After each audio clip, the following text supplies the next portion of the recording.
ನೊರಗೀತು ತೊಡವುದು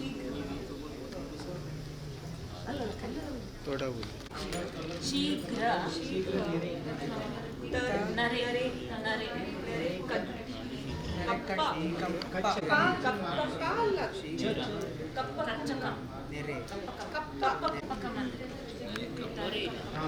ಕೂದಲಿಗೆಯಾ ಕಪ್ಪಾಗುತ್ತೆ ಕಪ್ಪಕಂ ಶೀಘ್ರ ನರೆ ಕಪ್ಪಕಂ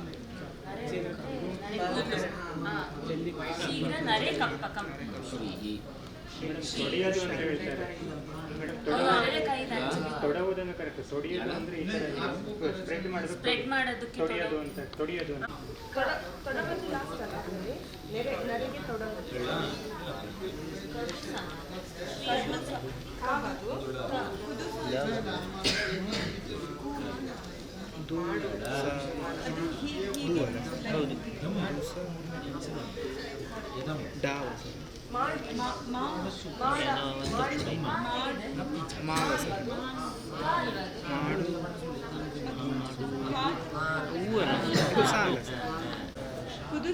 ಅಲ್ಲ ಯಾವ್ದಾಗಿ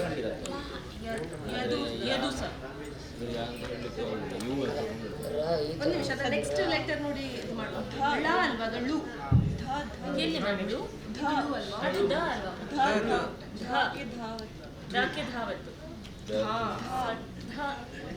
ಸದ್ಧಣೆ ಲ ಇಲ್ಲ ಲ ಎಲ್ಲಿದೆ ಸಾದ್ ಮತ್ತೆ ದಾಗೆ ದಾವತ್ ಅಲ್ವಾ ಅದು ದಾಗೆ ಧಾವತ್ ಹಾ ಅಲ್ಪ ಪ್ರಾಣಕ್ಕೆ ಮಹಾಪ್ರಾಣ ದಾಗೆ ಧಣೆ ಸದ್ಧಣೇನಪ್ಪನ ಅಲ್ಲ ಅದಕ್ಕೆ ಸದ್ಧಣೆ ಆಮೇಲೆ ತಟ್ಟ ತಪ್ಪ ತಪ್ಪ ತಪ್ಪ ತಪ್ಪ ತಪ್ಪ ತಪ್ಪದಾರ ತಪ್ಪದಾರ ದಪ್ಪದಾರ ಅನ್ಸುತ್ತೆ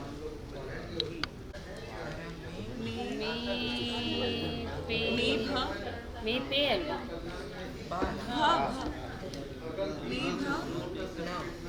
ಮೇಭಣೆ ಅಲ್ಲ ಮಾಲ ಅದು ಪೇ ಅಲ್ವಾ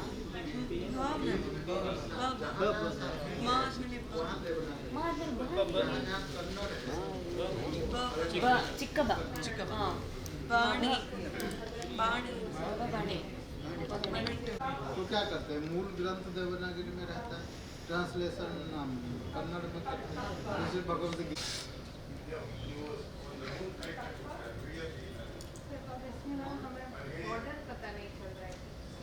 ऑर्डर तो हम लोगों को हमें तो पढ़ने का पढ़ने तो मैं कर लेता मान के ऐसे ही है तो मुझे समझ में नहीं आता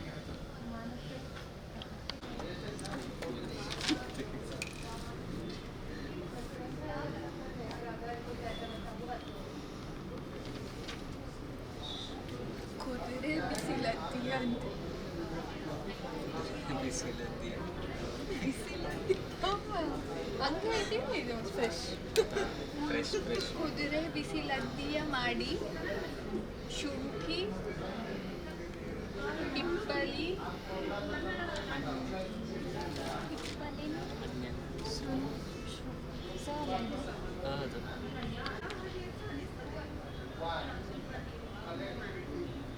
ಮತ್ತೆ ಪುಡಿ ಕೂತಿ ಕುದಿಸಿ ಪುಡಿ ಪುಡಿಗೆ ರಾತ್ರಾದುಕ್ತಾನ ರಾತ್ರಾದುಕ್ತಾನ ಉಕ್ತಾನ ಅದು ಮೇಲೆ ಇರೋದು ದೌ ಅಂತ ತಗೊಂಡ್ರೆ ಕೆಳಗಡೆ ಇರೋದು ಒಕಾರವ ಯಕಾರ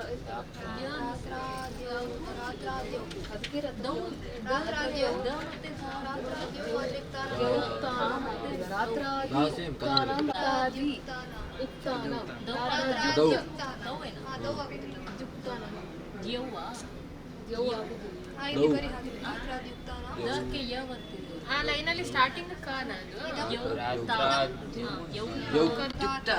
ಅದು ನೋಡು ಯೋಗಕ್ಕೆ ಇರೋದು ಇದು ಯಾವತ್ತೆ ಅದೊಂದು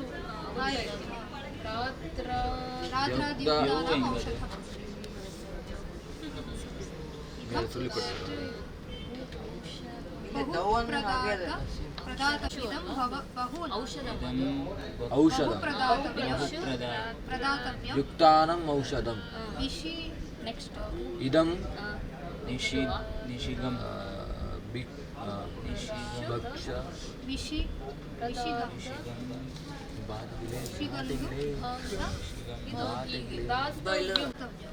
ಪ್ರದಾತವ್ಯಂ ನಿಶಿ ನಿಷಿಗಂ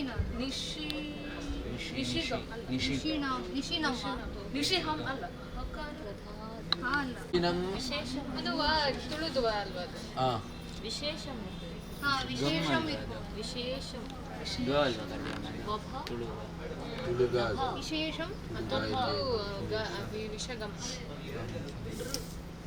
ಭೇಷಜಂ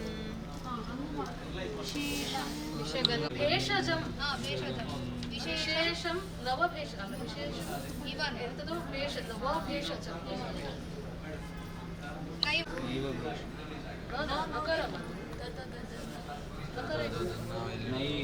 ವಿಶೇಷಂ ಚೈವ ಭೇಷಜಂ ವಿಶೇಷಂ ನೈವ ಭೇಷಜಂ ಅದು ಶ ಅಕ್ಷರ ಅದು ಗ ಅಲ್ವಾ ಅದು ಬೇ ಇದು ಶ ಓಡಿದ್ದು ಶ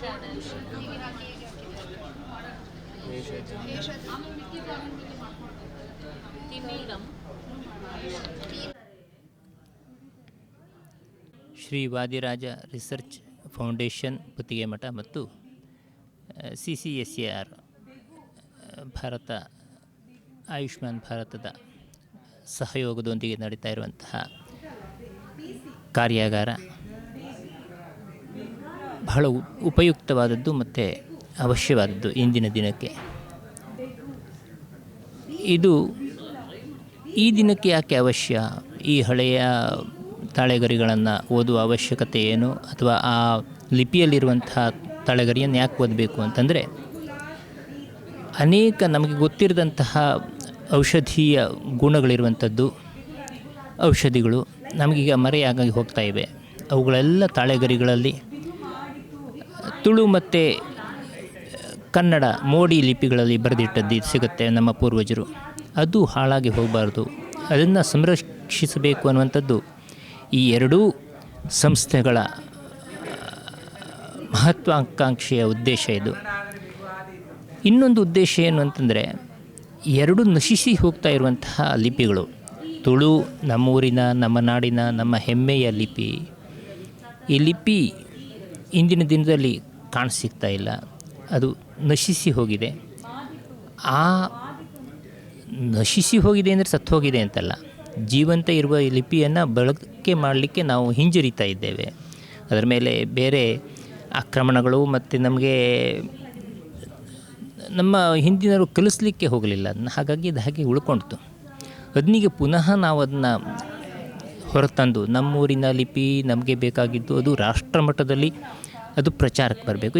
ಈಗಾಗಲೇ ನೀವು ಹಿಂದೆ ನೋಡಿದರೆ ಈ ವೀಲರ್ ಅವರದ್ದು ಒಂದು ಚಾರ್ಟ್ ಇದೆ, ಈ ಸೌತ್ ಇಂಡಿಯನ್ ಲಿಪಿಗಳ ಬಗ್ಗೆ ಒಂದು ಚಾರ್ಟ್ ಇದೆ. ಆ ಲಿಪಿಯ ಚಾರ್ಟ್ನಲ್ಲಿ ಮೇಲ್ಗಡೆ ಅವರು ಬರೆಯುವುದೇ ತುಳು ಲಿಪಿ ಅಂತ, ತುಳು ಲಿಪಿ ಅಂತಲೇ ಬರ್ಕೊಂಡಿದೆ ಅದರಲ್ಲಿ, ನೀವು ಬೇರೆ ಇದೇ ಇಲ್ಲ. ಹಾಗಾಗಿ ಆ ಕಾಲದಲ್ಲೇ ಅದನ್ನು ಗುರುತು ಮಾಡಿದರು, ಆದರೆ ಅದನ್ನು ಬಳಕೆಗೆ ತರಲಿಕ್ಕೆ ನಾವು ಹಿಂಜರಿಕೆ ಮಾಡ್ಕೊಂಡು ಅಷ್ಟೇ ಬಿಟ್ಟರೆ, ಹಾಗೆ ಮಾಡ್ಕೊಂಡಿದ್ರೆ ಇಷ್ಟೊಳಗೆ ನಾವು ಎಷ್ಟೋ ಗ್ರಂಥಗಳು ಓದ್ಬೋದಿತ್ತೇನೋ ಅಂತ ನನಗನ್ನಿಸುತ್ತೆ. ಹಾಗಾಗಿ ಎರಡೂ ದೃಷ್ಟಿಯಿಂದ, ಒಂದು ಹಳೆಯ ವಿಷಯಗಳನ್ನು, ಹಳೆಯ ಆಯುರ್ವೇದೀಯ ವಿಷಯಗಳನ್ನು, ಔಷಧೀಯ ವಿಷಯಗಳನ್ನು, ನಶಿಸಿ ಹೋಗ್ತಾ ಇರುವಂತಹ ವಿಷಯಗಳನ್ನು ಉಳಿಸ್ಕೊಳ್ಳೋದು ಒಂದಾದರೆ, ಲಿಪಿಯ ದೃಷ್ಟಿಯಿಂದ, ಇತಿಹಾಸದ ದೃಷ್ಟಿಯಿಂದ ಈ ಲಿಪಿ ಉಳಿಯಲೇಬೇಕಾಗಿದ್ದು, ಈ ಎರಡೂ ಲಿಪಿಗಳು ನಾವು ಉಳಿಸ್ಕೊಂಡು ಬರಬೇಕಾಗಿದ್ದು, ಇಷ್ಟನ್ನು ಹೇಳಬಹುದು. ಮತ್ತು ಈ ಕಾರ್ಯಾಗಾರ ಬಹಳ ಉಪಯುಕ್ತವಾದದ್ದು. ಇದು ಈಗ ಮಾತ್ರ ಅಲ್ಲ, ಇದು ಇನ್ನು ಮುಂದೆ ಸಹ ಆಗಾಗ ನಡೀತಾ ಇದ್ದರೆ ಈ ಲಿಪಿ, ಈ ತುಳು ಲಿಪಿ ಆಗಲಿ ಅಥವಾ ಬೇರೆ ಯಾವುದೇ ಲಿಪಿಗಳಾಗಲಿ, ಅದು ಬದುಕಿ ಉಳಿಯುತ್ತೆ. ಬದುಕಿ ಉಳಿಯುತ್ತೆ ಅನ್ನೋದಕ್ಕಿಂತ ಪ್ರಚಾರಕ್ಕೆ ಬರುತ್ತೆ, ಅದರ ಬಳಕೆ ಜಾಸ್ತಿ ಆಗ್ತಾ ಹೋಗುತ್ತೆ, ಮತ್ತು ವಿದ್ಯಾರ್ಥಿಗಳಲ್ಲಿ ಆಸಕ್ತಿ ಜಾಸ್ತಿ ಬೆಳೆಯುತ್ತೆ. ಈಗ ಒಂದು ಲಿಪಿ ಕಲಿತ್ರೆ ಅದಷ್ಟು ಜ್ಞಾನ ಜಾಸ್ತಿ ಆಯಿತು ಅಂತ ಅರ್ಥ. ಈಗ ತುಳು ಲಿಪಿ ಕಲಿತಾ ಅಂತಂದರೆ ಆ ತುಳುವಿನ ಸಂಸ್ಕಾರ, ಲಿಪಿ ಅಂದರೆ ಸಂಸ್ಕಾರ, ಆ ತುಳುವಿನ ಸಂಸ್ಕಾರ, ಆ ತುಳುವಿನ ಸಂಸ್ಕೃತಿ ಬೆಳೆದು ಹೋದಾಗೆ, ಆ ಊರಿನ ಸಂಸ್ಕೃತಿ ಹೊರಗೆ ತೋರಿಸಿದ ಹಾಗೆ, ನಾವು ಇಡೀ ಪ್ರಪಂಚಕ್ಕೆ ನಾವು ಅದನ್ನು ತೋರಿಸಿದ ಹಾಗಾಗುತ್ತೆ. ಹಾಗಾಗಿ ಆದಷ್ಟು ಬೇಗ ವಾದಿರಾಜ ರಿಸರ್ಚ್ ಫೌಂಡೇಶನ್ ಸಾಧ್ಯವಾದರೆ ತ್ರೈಮಾಸಿಕವೋ ಮಾಸಿಕವೋ ತುಳು ಲಿಪಿಯಲ್ಲೇ ಬರುವಂತಾಗಲಿ ಅಂತ ಹೇಳ್ತಾ, ಅದು ಒಂದು ಮಹತ್ ಕಾರ್ಯ. ಯಾವುದೇ ಇರಲಿ, ಒಂದು ಭಗವದ್ಗೀತೆಯೇ ಇರಲಿ, ಅದು ತುಳು ಲಿಪಿಯಲ್ಲೇ ಬಂತಂದ್ರೆ 4 ಜನ ಅದನ್ನು ಓದಲಿಕ್ಕೆ ಅಭ್ಯಾಸ ಮಾಡ್ತಾರೆ, ಏನೋ ಇದೆ ಅಂತ. ಹಾಗಾಗಿ ಅದೊಂದು ಆಗಲಿ ಅಂತ ಹೇಳ್ತಾ ನಾನು ಮುಗಿಸ್ತೇನೆ. ಧನ್ಯವಾದ. ಇವತ್ತು ಮೋಡಿ ಕಾರ್ಯಾಗಾರ, ಮೋಡಿ ವಿಷಯದಲ್ಲಿ ಕನ್ನಡ ಮೋಡಿಯ ತಾಳೆಗರಿಯನ್ನಿಟ್ಕೊಂಡು ಅದರಲ್ಲಿ ಏನಿದೆ, ಆ ಔಷಧೀಯ ಗುಣಗಳು, ಆಯುರ್ವೇದದಲ್ಲಿ ಏನು ಬರೆದುಕೊಂಡಿದೆ, ಕನ್ನಡದಲ್ಲಿ ಬರೆದಿದ್ದರು, ಕನ್ನಡ ಮೋಡಿಯಲ್ಲಿ ಬರೆದಿಟ್ಟಿದ್ರು, ಅದನ್ನು ಡೆಸಿಫರ್ ಮಾಡೋದು, ಅಂದರೆ ಅದನ್ನು ಈಗಿನ ಕನ್ನಡಕ್ಕೆ ಅದನ್ನು ನಾವು ಲಿಪ್ಯಂತರಣ ಮಾಡುವಂತಹ ಕ್ರಿಯೆಯನ್ನು ಮಾಡ್ತಾಯಿದ್ದೇವೆ. ಇದು ಸಹ ವಿದ್ಯಾರ್ಥಿಗಳು ಬಹಳ ಆಸಕ್ತಿಯಿಂದ ಕಲಿತಾ ಇದ್ದಾರೆ, ಬಹಳ ಆಸಕ್ತಿಯಿಂದ ಮಾಡ್ತಾ ಇದ್ದಾರೆ, ಬಹಳ ಬೇಗ ಅದನ್ನು ತಿಳಿದುಕೊಳ್ತಾ ಇದ್ದಾರೆ. ಅದು ಬಹಳ ಮುಖ್ಯವಾದದ್ದು.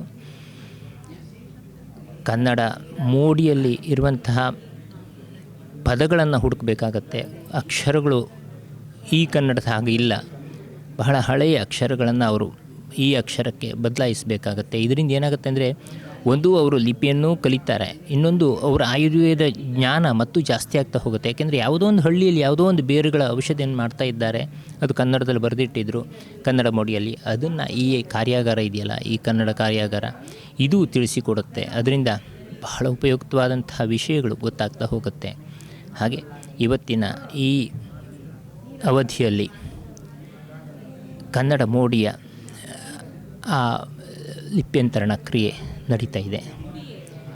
ಕನ್ನಡ ಮೋಡಿಯನ್ನು ಉಪಯೋಗಿಸ್ಕೊಂಡು ಆ ಅಕ್ಷರಗಳನ್ನು ಬಿಡಿಸ್ಕೊಂಡು, ಆ ತಾಳೆಗರಿಗಳನ್ನು ಇಟ್ಕೊಂಡು, ಅದರಲ್ಲಿ ಸಾಲು ಸಾಲಿನಲ್ಲಿ ಏನೇನು ಬರುತ್ತೆ ಅದನ್ನ ಹುಡುಕಿ ಅದನ್ನ ಬರೆದುಕೊಳ್ತಾ ಇದ್ದಾರೆ. ಮುಂದೆ ಅದು ಬಹಳ ಉಪಯುಕ್ತವಾಗುತ್ತೆ, ಅವರ ಅಧ್ಯಯನಕ್ಕೂ ಆಗುತ್ತೆ, ಸಂಸ್ಥೆಯ ಅಧ್ಯಯನಕ್ಕೂ ಅದು ಬಹಳವಾದ ಸಂಶೋಧನೆಗೆ ಒಂದು ಆಕರವಾಗಿ ಸಿಗುತ್ತೆ ಅಂತ ಹೇಳ್ತೇನೆ. ಮತ್ತು ಕನ್ನಡ ಮೋಡಿಯ ಅಕ್ಷರ ಕಲಿತಾಗುತ್ತೆ ಅವರಿಗೆ. ಮೋಡಿ ಅಕ್ಷರ ಅದು ಈಗ ಉಪಯೋಗದಲ್ಲಿಲ್ಲ. ಯಾವುದೋ ಪೇಶ್ವೆಗಳ ಕಾಲದಲ್ಲಿ, ಮೈಸೂರು ಅರಸರ ಕಾಲದಲ್ಲಿ, ಮತ್ತು ಭಾರತ ಸರ್ಕಾರದ ಇಲಾಖೆಗಳಲ್ಲಿ ಬಳಕೆಗೆ ಬಂತು. ಇವತ್ತು ಅದು ನಶಿಸಿ ಹೋಗ್ತಾ ಇದೆ. ಅದು ಸಹ ಇವರಿಗೆ ಅನುಕೂಲ ಆಗುತ್ತೆ, ಬಹಳ ಅನುಕೂಲ ಆಗುತ್ತೆ. ಅದು ಕೇವಲ ಆಯುರ್ವೇದ ಅಂತಲ್ಲ, ಈಗ ಆಯುರ್ವೇದದವರು ಇವರು ಆಯುರ್ವೇದದ ಔಷಧಗಳನ್ನು ತೆಗಿತಾ ಇದ್ದಾರೆ, ಆಯುರ್ವೇದದ ಔಷಧಗಳನ್ನು. ಆದರೆ ಇನ್ನಿತರ ನ್ಯಾಯಾಂಗ ಇಲಾಖೆಯಲ್ಲೂ ಸಹ ಇದು ಬಹಳ ಪ್ರಮುಖವಾದ ಅಂಶ ಆಗುತ್ತೆ. ಹಾಗಾಗಿ ಔಷಧದ ಜೊತೆಗೆ ಭಾಷೆ, ಲಿಪಿ ಎರಡನ್ನೂ ಇವತ್ತು ಈ ಕಾರ್ಯಾಗಾರದಲ್ಲಿ ಅವರು ಅಧ್ಯಯನ ಮಾಡ್ತಾ ಇದ್ದಾರೆ. ಅದು ಮತ್ತು ಕನ್ನಡ ಲಿಪಿಯಲ್ಲಿ ಸಂಸ್ಕೃತ ತಾಳೆಗರಿ ಬರೆದಿದೆ, ಕನ್ನಡ ಲಿಪಿಯಲ್ಲಿ ಸಂಸ್ಕೃತ ಭಾಷೆ ಬರೆದಿದೆ. ಹಾಗಾಗಿ ಅದು ಸಹ ಒಂದು ಬಹಳ ಮುಖ್ಯವಾದ ಅಂಶವಾಗುತ್ತೆ ಇಲ್ಲಿ ಅಂತ ಹೇಳ್ತೇನೆ.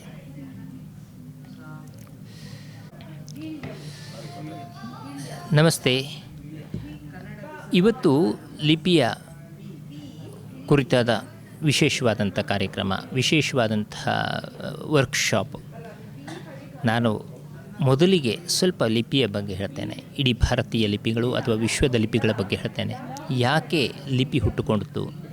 ಈಗ ಲಿಪಿ ಹುಟ್ಟುಕೊಳ್ಳದೆ, ಈಗ ರಾಮಾಯಣ ಮಹಾಭಾರತಗಳಂತಹ ಗ್ರಂಥಗಳು ಸಹ ಲಿಪಿಯಲ್ಲಿ ಬರೆದದ್ದಲ್ಲ, ಇವೆಲ್ಲ ಮೌಖಿಕದಿಂದ ಬಂದದ್ದು. ನಮ್ಮ ಎಲ್ಲ ಪುರಾಣಗಳು ಸಹ ಮೌಖಿಕ ಪರಂಪರೆಯಿಂದ ಬಂದವುಗಳು, ಅವು ಬರೆದವುಗಳಲ್ಲ. ಹಾಗೆ ಆ ಲಿಪಿಗಳು ಯಾವಾಗ ಬಳಕೆಗೆ ಬಂತು?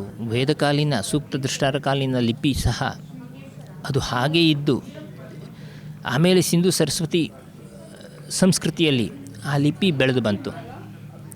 ಲಿಪಿಯನ್ನು ಬರೆಯುವಂಥದ್ದು ಮೊದಲು ಬಲದಿಂದ ಎಡಕ್ಕೆ, ಎಡದಿಂದ ಬಲಕ್ಕೆ ಹೀಗೆ ಬರ್ಕೊಂಡು ಬಂದು, ಖರೋಷ್ಠಿ, ಅರಮೈಕದಂತಹ ಲಿಪಿಗಳು ಬಲದಿಂದ ಎಡಕ್ಕೆ ಬರ್ಕೊಂಡು ಬಂದು, ಆಮೇಲೆ ಲಿಪಿ ಹುಟ್ಟುಕೊಂಡು ಬ್ರಾಹ್ಮಿ ಅಂತ ಲಿಪಿ ಎಡದಿಂದ ಬರಕ್ಕೆ ಬರೆಯಲ್ಪಡ್ತು. ಇದರಲ್ಲಿ ಒಂದು ಅಂಶವನ್ನು ಗಮನಿಸಬೇಕು, ಬಹಳ ವಿಚಿತ್ರವಾದದ್ದು. ನಮ್ಮ ಭಾರತೀಯ ಲಿಪಿಗಳೆಲ್ಲ ಅದಿಂದ ಆರಂಭವಾಗುತ್ತೆ. ಅಕ್ಷರಮಾಲೆ ಆರಂಭವಾಗುವುದೇ ಅದಿಂದ, ಹಕ್ಕೆ ಕೊನೆಗೊಳ್ಳುತ್ತೆ ಹಮ್ವರೆಗೆ. ಅ ಮತ್ತು ಹಮ್ ಸೇರಿಸಿದಾಗ ಅಹಂ ಅಂತ ಆಗುತ್ತೆ ಸಂಸ್ಕೃತದಲ್ಲಿ, ನಾನು ಅಂತ. ಅಂದರೆ ಸಂಪೂರ್ಣವನ್ನು ನಾನು ಕಲಿತೆ, ಪೂರ್ಣಮದ ಪೂರ್ಣಮಿದಂ ಅನ್ನುವ ರೀತಿಯಲ್ಲೇ ಸಂಪೂರ್ಣವಾದಂತಹ ಜ್ಞಾನವನ್ನು ಪಡೀಲಿಕ್ಕೆ ನಾನು ಅರ್ಹನಾದೆ ಅನ್ನುವಂತಹ ಒಂದು ಅಂಶ. ಆದ್ದರಿಂದ ಕೊನೆಯಲ್ಲಿ 3 ಒತ್ತಕ್ಷರಗಳನ್ನು ಇಟ್ಕೊಂಡು ನಾವು ಕ್ಷತ್ರಜ್ಞ ಅಂತ, ಕ್ಷೇತ್ರಜ್ಞ ಅಂತ, ಕ್ಷೇತ್ರಜ್ಞೋಕ್ಷರ ಏವಚ ಅಂತ ನಮಗೆ ಮಂತ್ರಗಳಲ್ಲಿ ಶ್ಲೋಕಗಳಲ್ಲಿ ಬರುತ್ತೆ. ಅಂದರೆ ಸಂಪೂರ್ಣ ವಿಷ್ಣುವನ್ನು ನಾವು ತಿಳಿಬೇಕಿದ್ರೆ ಕ್ಷೇತ್ರಜ್ಞನಾಗಿರಬೇಕು, ಆ ಕ್ಷೇತ್ರದಲ್ಲಿ ಅವ ತಿಳಿದವನಾಗಿರಬೇಕು, ಅಕ್ಷರ ಪರಂಪರೆಯನ್ನು ತಿಳಿದವನಾಗಿರಬೇಕು ಅನ್ನೋದನ್ನು ಹೇಳ್ತೇನೆ. ಹಾಗೆ ಅಕಾರ ಹೇಗೆ ಬಂತು? ಅನ್ನುವುದೇ ಯಾಕೆ ನಾವು ಮೊದಲು ಉಪಯೋಗಿಸಿದ್ದೇವೆ? ನಮ್ಮ ಮಗು ಹುಟ್ಟಿದರೂ ಅದಿಂದ ಆರಂಭ ಆಗುತ್ತೆ. ಅಮ್ಮ ಅಂತ ಕೂಗುವುದೇ ಯಾಕೆ ಗೆ ಮಹತ್ವ? ಅದು ಬಹಳ ವಿಚಿತ್ರ. ಅನ್ನುವಂಥದ್ದು ಬ್ರಾಹ್ಮಿಯಲ್ಲಿ ಒಂದು ಗೆರೆ ಎಳೆದು 2 ಪಕ್ಕಕ್ಕೆ 2 ಗೆರೆ ಎಳೆಯುವಂಥದ್ದು ಅದಕ್ಕೆ 2 ಪಕ್ಕಕ್ಕೆ ಗೆರೆ ಸೇರಿಸುವಂಥದ್ದು. ಇದು ಯಾಕೆ ಬಂತು ಅಂತಂದರೆ ಬಹಳ ವಿಚಿತ್ರ. ಋಷಿ ಪರಂಪರೆ ಮಲಗಿ ರಾತ್ರಿ ಆಕಾಶದಲ್ಲಿರುವಂಥ ಅಕ್ಷರಗಳ ನಕ್ಷತ್ರಗಳನ್ನು ನೋಡಿ ಗುರುತಿಸ್ಕೊಳ್ತು ಅಕಾರವನ್ನು. ಅದು ಯಾಕೆ ಅವನ್ನೇ ಗುರುತಿಸ್ಕೊಳ್ತು ಅಂತಂದರೆ ಕೃತ್ತಿಕಾ ನಕ್ಷತ್ರ ಅನ್ನುವಂಥದ್ದು ಅಕ್ಕೆ ಪ್ರಧಾನ ದೇವತೆ. ಯಾಕೆ ಅಂತಂದರೆ ಅಗ್ನಿ, ಕೃತ್ತಿಕೆಗೆ ಅಗ್ನಿ ದೇವತೆ. ಕೃತ್ತಿಕಾ ನಕ್ಷತ್ರಕ್ಕೆ ನಮ್ಮ ಮೊದಲ ನಕ್ಷತ್ರ ಕೃತ್ತಿಕಾ, ಅದಕ್ಕೆ ಅಗ್ನಿ ದೇವತೆ.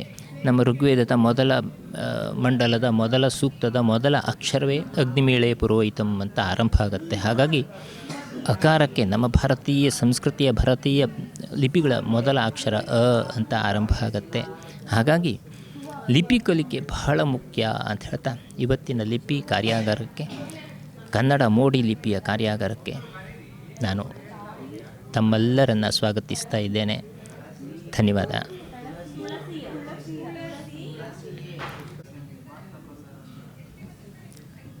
नमस्कार।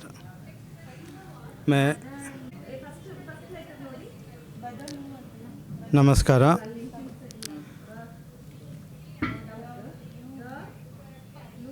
मैं डॉक्टर दिलीप कुमार कर, केंद्रीय आयुर्वेदीय अनुसंधान परिषद नवदेहली से यह कार्यक्रम को देख रेख के लिए आया हूँ। अच्छा, फिर शुरू करेंगे। नमस्कार, मैं डॉक्टर दिलीप कुमार कर, केंद्रीय आयुर्वेदीय विज्ञान अनुसंधान परिषद न्यू दिल्ली से ये लिप्यंतरण कार्यशाला का आयोजन हेतु आया हूँ। इसका बहुत सारे उद्देश्य हैं, उनमें से कुछ मुख्य उद्देश्य ये है कि पांडुलिपि लेखन और उसका पठन पाठन का जो व्यवस्था भारत में चलता आ रहा था, वो आज के दिन प्रिंटिंग प्रेस इत्यादि शुरू होने से ख़त्म हो गया है। परंतु हमारे पास जितने सारे अमूल्य धरोहर है, उस धरोहर को पढ़ने के लिए भी आज हमारे पास ये स्कॉलर लोगों का अभाव है। और आयुर्वेद एक टेक्निकल सब्जेक्ट है, उसको पढ़ने हेतु भी बहुत स्कॉलरों का अभाव है। इसीलिए केंद्रीय संस्कृत विश्वविद्यालय एवं केंद्रीय आयुर्वेदीय अनुसंधान परिषद नई दिल्ली दोनों मिलकर एक प्रयास किया है कि कुछ नए युवकों को इसमें काम करने के लिए अवसर दिया जाए। आगे चलकर जो पांडुलिपि छुपे हुए हैं लोगों के घर में, उनको लिप्यंतरण करके लोगों के सामने लाना इसका मुख्य उद्देश्य है। दूसरा है कि नए नए स्कॉलरों को इसमें शामिल करते हुए इस विद्या को आगे कैसे लोगों के उपयोग में लाया जाए उसके लिए प्रयास भी किया जा रहा है। आज के ज़माने में आयुर्वेद एक वैज्ञानिक विद्या होने से कुछ संस्कृत के स्कॉलरों को इसमें अवसर पाने का जो सुयोग पहले था वो अभी नहीं रहा। इसीलिए दोनों स्कॉलरों को एक साथ बिठाकर अगर इस कार्य को किया जाए वो अत्यंत सरल होगा। इसीलिए दोनों संस्था के प्रमुख, केंद्रीय विश्वविद्यालय के प्रमुख प्रोफेसर श्रीनिवास बरखेड़ी जी एवं केंद्रीय आयुर्वेदीय विज्ञान अनुसंधान परिषद के प्रमुख प्रोफेसर वैद्य रवि नारायण आचार्य मिलकर ये प्रयास शुरू किए हैं और उसी के तहत आज 45 आयुर्वेद तथा संस्कृत के विद्यार्थियों, जिसमें दोनों विभाग के 50% छात्र सम्मिलित हैं, उनको लेकर यह कार्यक्रम हो रहा है। इस कार्यक्रम में हम तिगलारी और हड़े कन्नड़, पुराना कन्नड़ दोनों भाषाओं को लिए हैं। दोनों भाषा में जितने सारे आयुर्वेद मैन्युस्क्रिप्ट हमारे पास उपलब्ध है वो सभी आयुर्वेद मैन्युस्क्रिप्ट को हम देवनागरी स्क्रिप्ट में परिवर्तन कर लोगों के सामने लाने का प्रयास कर रहे हैं। मुझे लगता है ऐसे कार्य एक समय अवधि अनंतर फिर इसको करना चाहिए, सो दैट प्रत्येक अंचल में जो आयुर्वेद के मैन्युस्क्रिप्ट है वो लोगों के सामने आ सकें तथा लोगों के उपचार हेतु इसका प्रयोग किया जा सके। इसमें कुछ नए तथ्यों का उद्भावन होता है जो हमने कभी आयुर्वेद में प्रयोग देखा नहीं था और कुछ पेड़ पौधों का, नए पेड़ पौधों का भी उल्लेख मिलता है जो आगे चल के बॉटनिकल रिसर्च तथा क्लिनिकल रिसर्च एवं लिटरेरी रिसर्च कार्य में अत्यंत उपयोगी साबित होगी। इसीलिए यह प्रयास हमारा जारी है।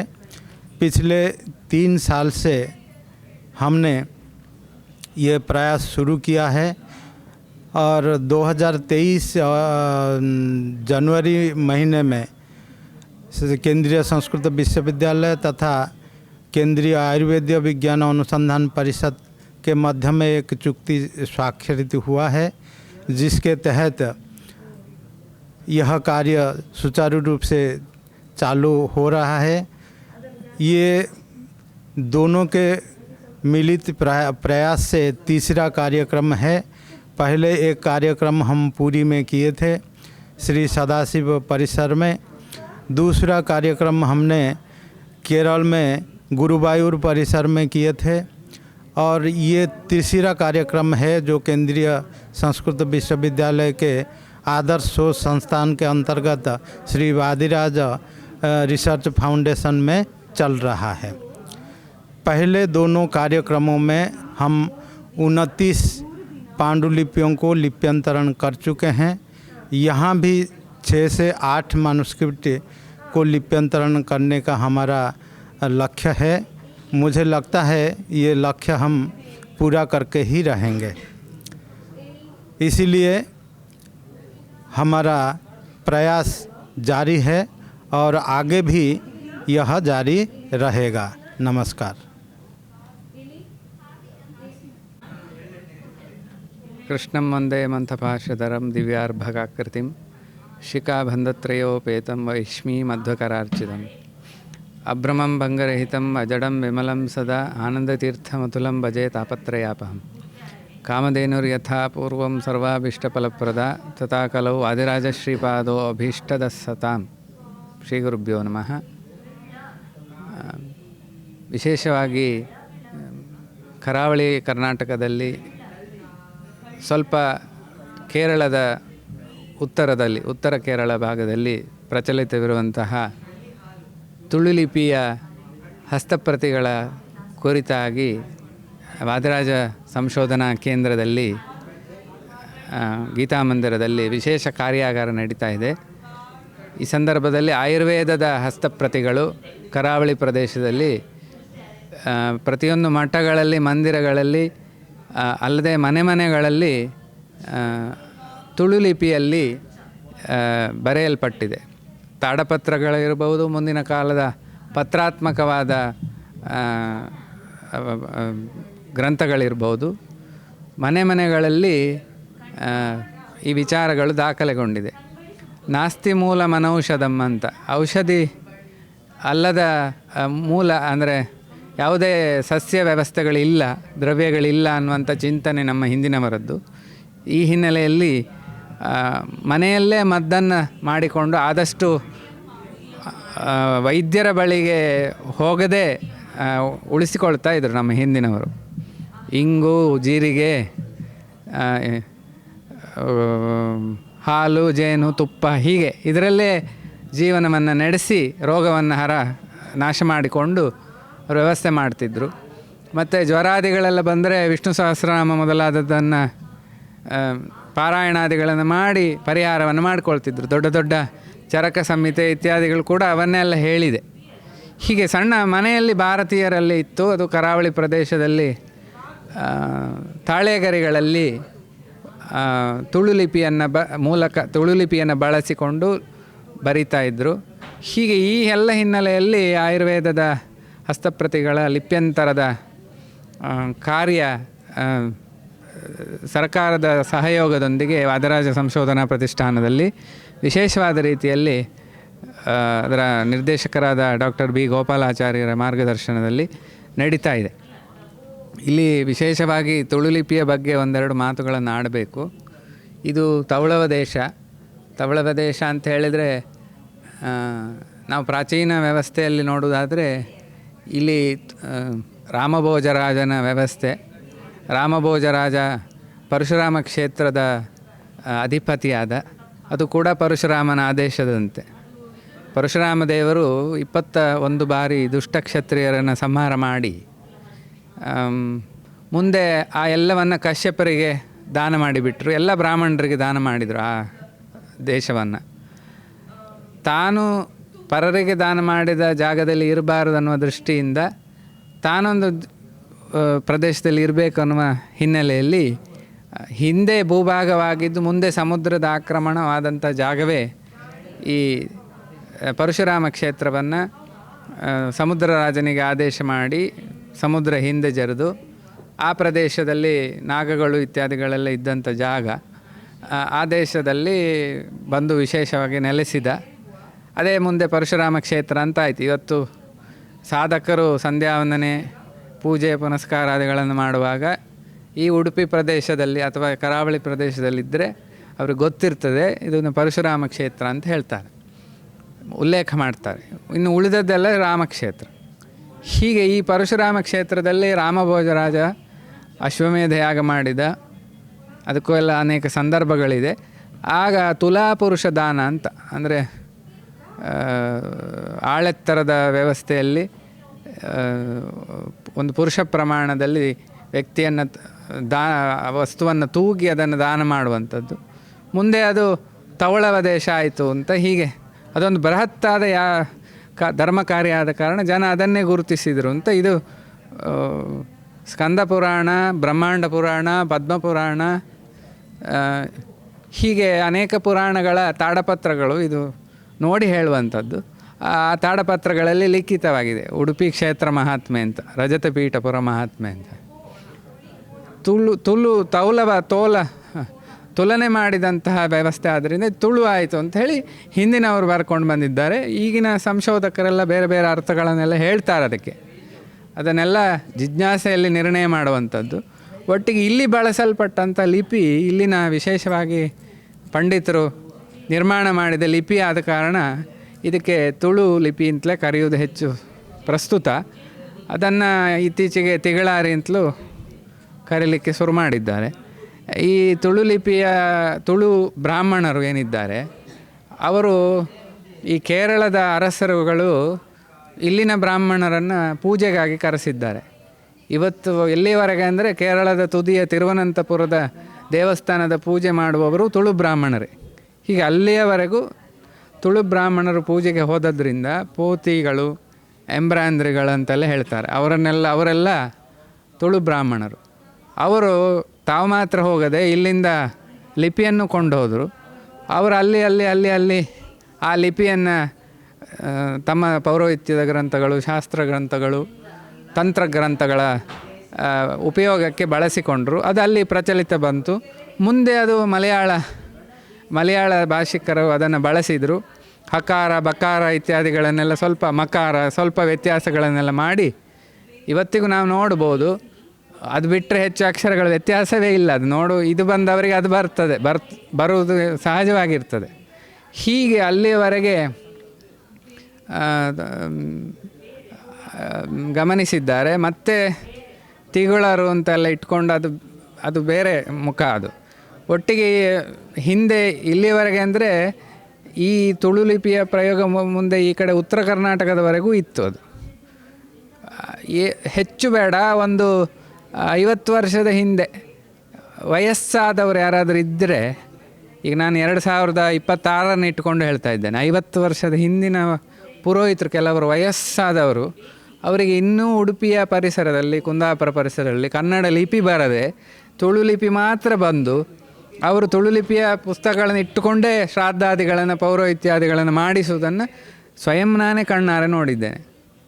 ಇದು ನಮ್ಮ ಮನೆಯ ಪುರೋಹಿತರೇ ಈ ರೀತಿ ಇದ್ದರು. ಹೀಗೆ ಇರುವಾಗ ಇಲ್ಲಿ ತುಳು ಲಿಪಿ ಎಷ್ಟು ಪ್ರಚಲಿತ ಇತ್ತು ಅಂತ ಗೊತ್ತಾಗ್ತದೆ.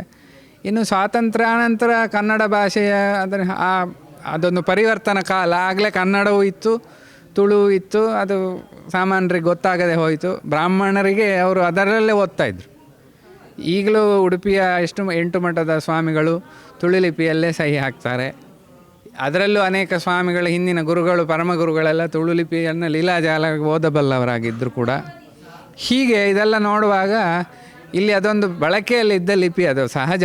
ಇಲ್ಲಿನ ವಿಶೇಷವಾಗಿ ವಿದ್ಯೆ ಬ್ರಾಹ್ಮಣರಲ್ಲಿ, ಅಂದರೆ ಎಲ್ಲರಲ್ಲೂ ಇತ್ತು ವಿದ್ಯೆ, ಆದರೆ ಬ್ರಾಹ್ಮಣರಲ್ಲಿ ಓದುವ ರೀತಿಯ ಗ್ರಂಥಸ್ಥವಾದ ವಿದ್ಯೆ ಇದ್ದ ಕಾರಣ ಅದು ಬಳಸಿಕೊಂಡಿತ್ತು. ಹೀಗೆ ನಮಗೆ ಪ್ರಾಚೀನವಾಗಿ ನಾವು ಇಲ್ಲಿ ಉಲ್ಲೇಖಿಸ್ಬೋದು. ಉಡುಪಿಯ ದೃಷ್ಟಿಯಿಂದ ಉಲ್ಲೇಖ ಮಾಡೋದಾದರೆ ಮಧ್ವಾಚಾರ್ಯರ ಸಾಕ್ಷಾತ್ ಶಿಷ್ಯರು, ಅಂದರೆ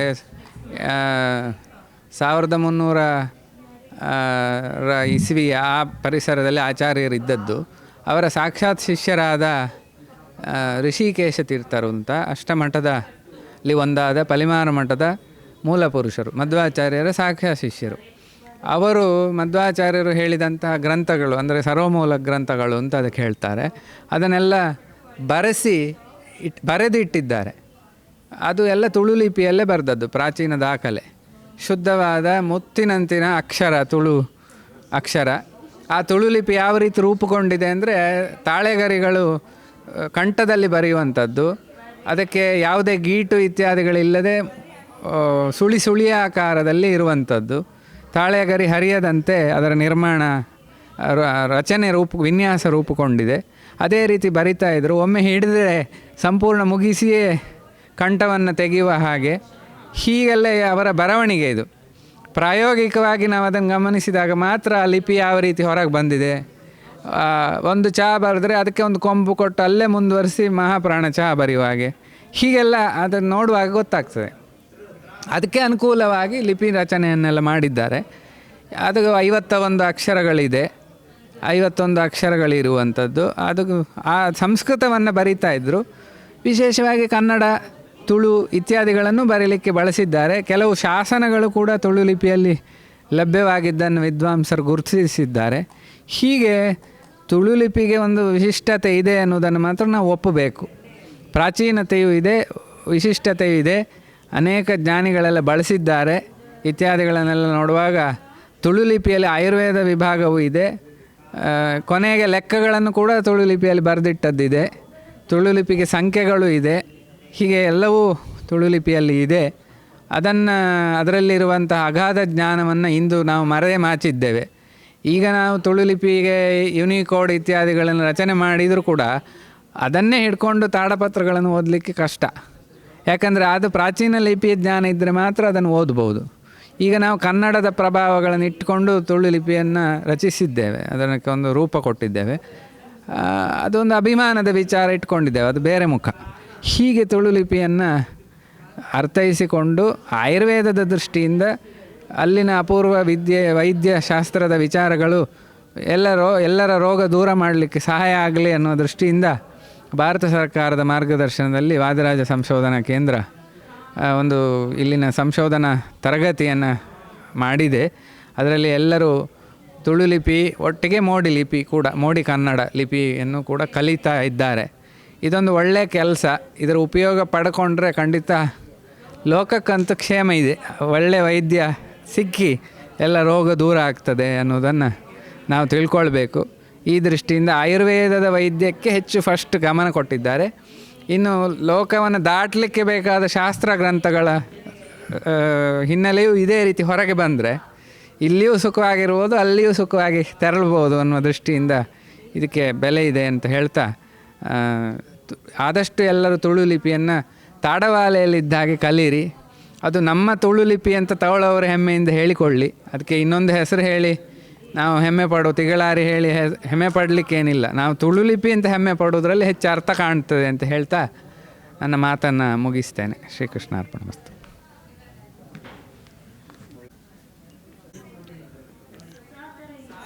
ಸಿದ್ಧಾಯ ನಮಃ, ಗುರುಭ್ಯೋ ನಮಃ. ಮುಖ್ಯವಾಗಿ ನಾನು ಇಲ್ಲಿ ತುಳು ಲಿಪಿ ಮತ್ತು ಹಳೆಯ ಕನ್ನಡದ ಆಯುರ್ವೇದದ ಶಾಸ್ತ್ರಗ್ರಂಥಗಳನ್ನು ಪರಿಚಯಿಸಲಿಕ್ಕೋಸ್ಕರ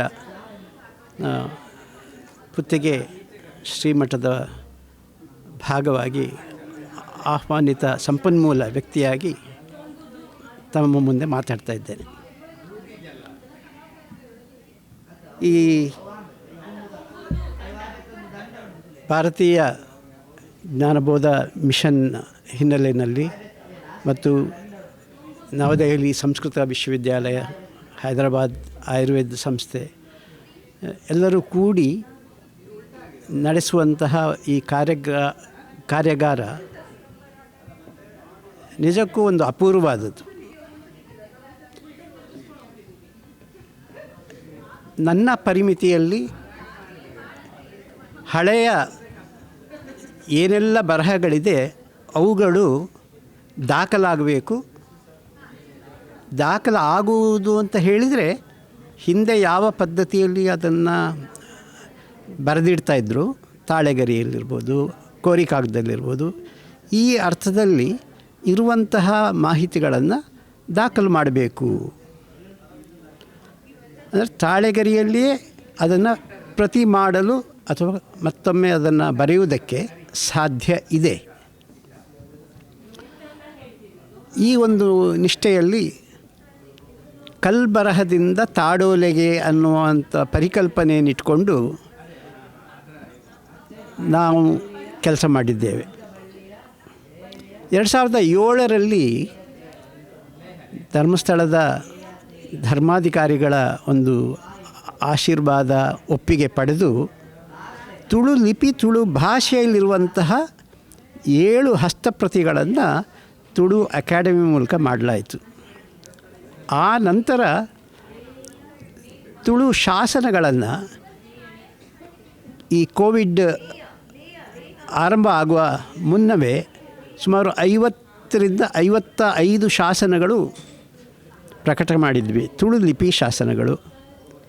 ಅದರಲ್ಲಿ ಕೆಲವು ತುಳು ಲಿಪಿ, ತುಳು ಭಾಷೆಯಲ್ಲಿದೆ, ಸಂಸ್ಕೃತ ಇದರಲ್ಲೂ ಇದೆ, ಆಮೇಲೆ ತುಳುವಿನ ಕನ್ನಡದ ಭಾಷೆಯಲ್ಲಿ ಇವು ಇದೆ.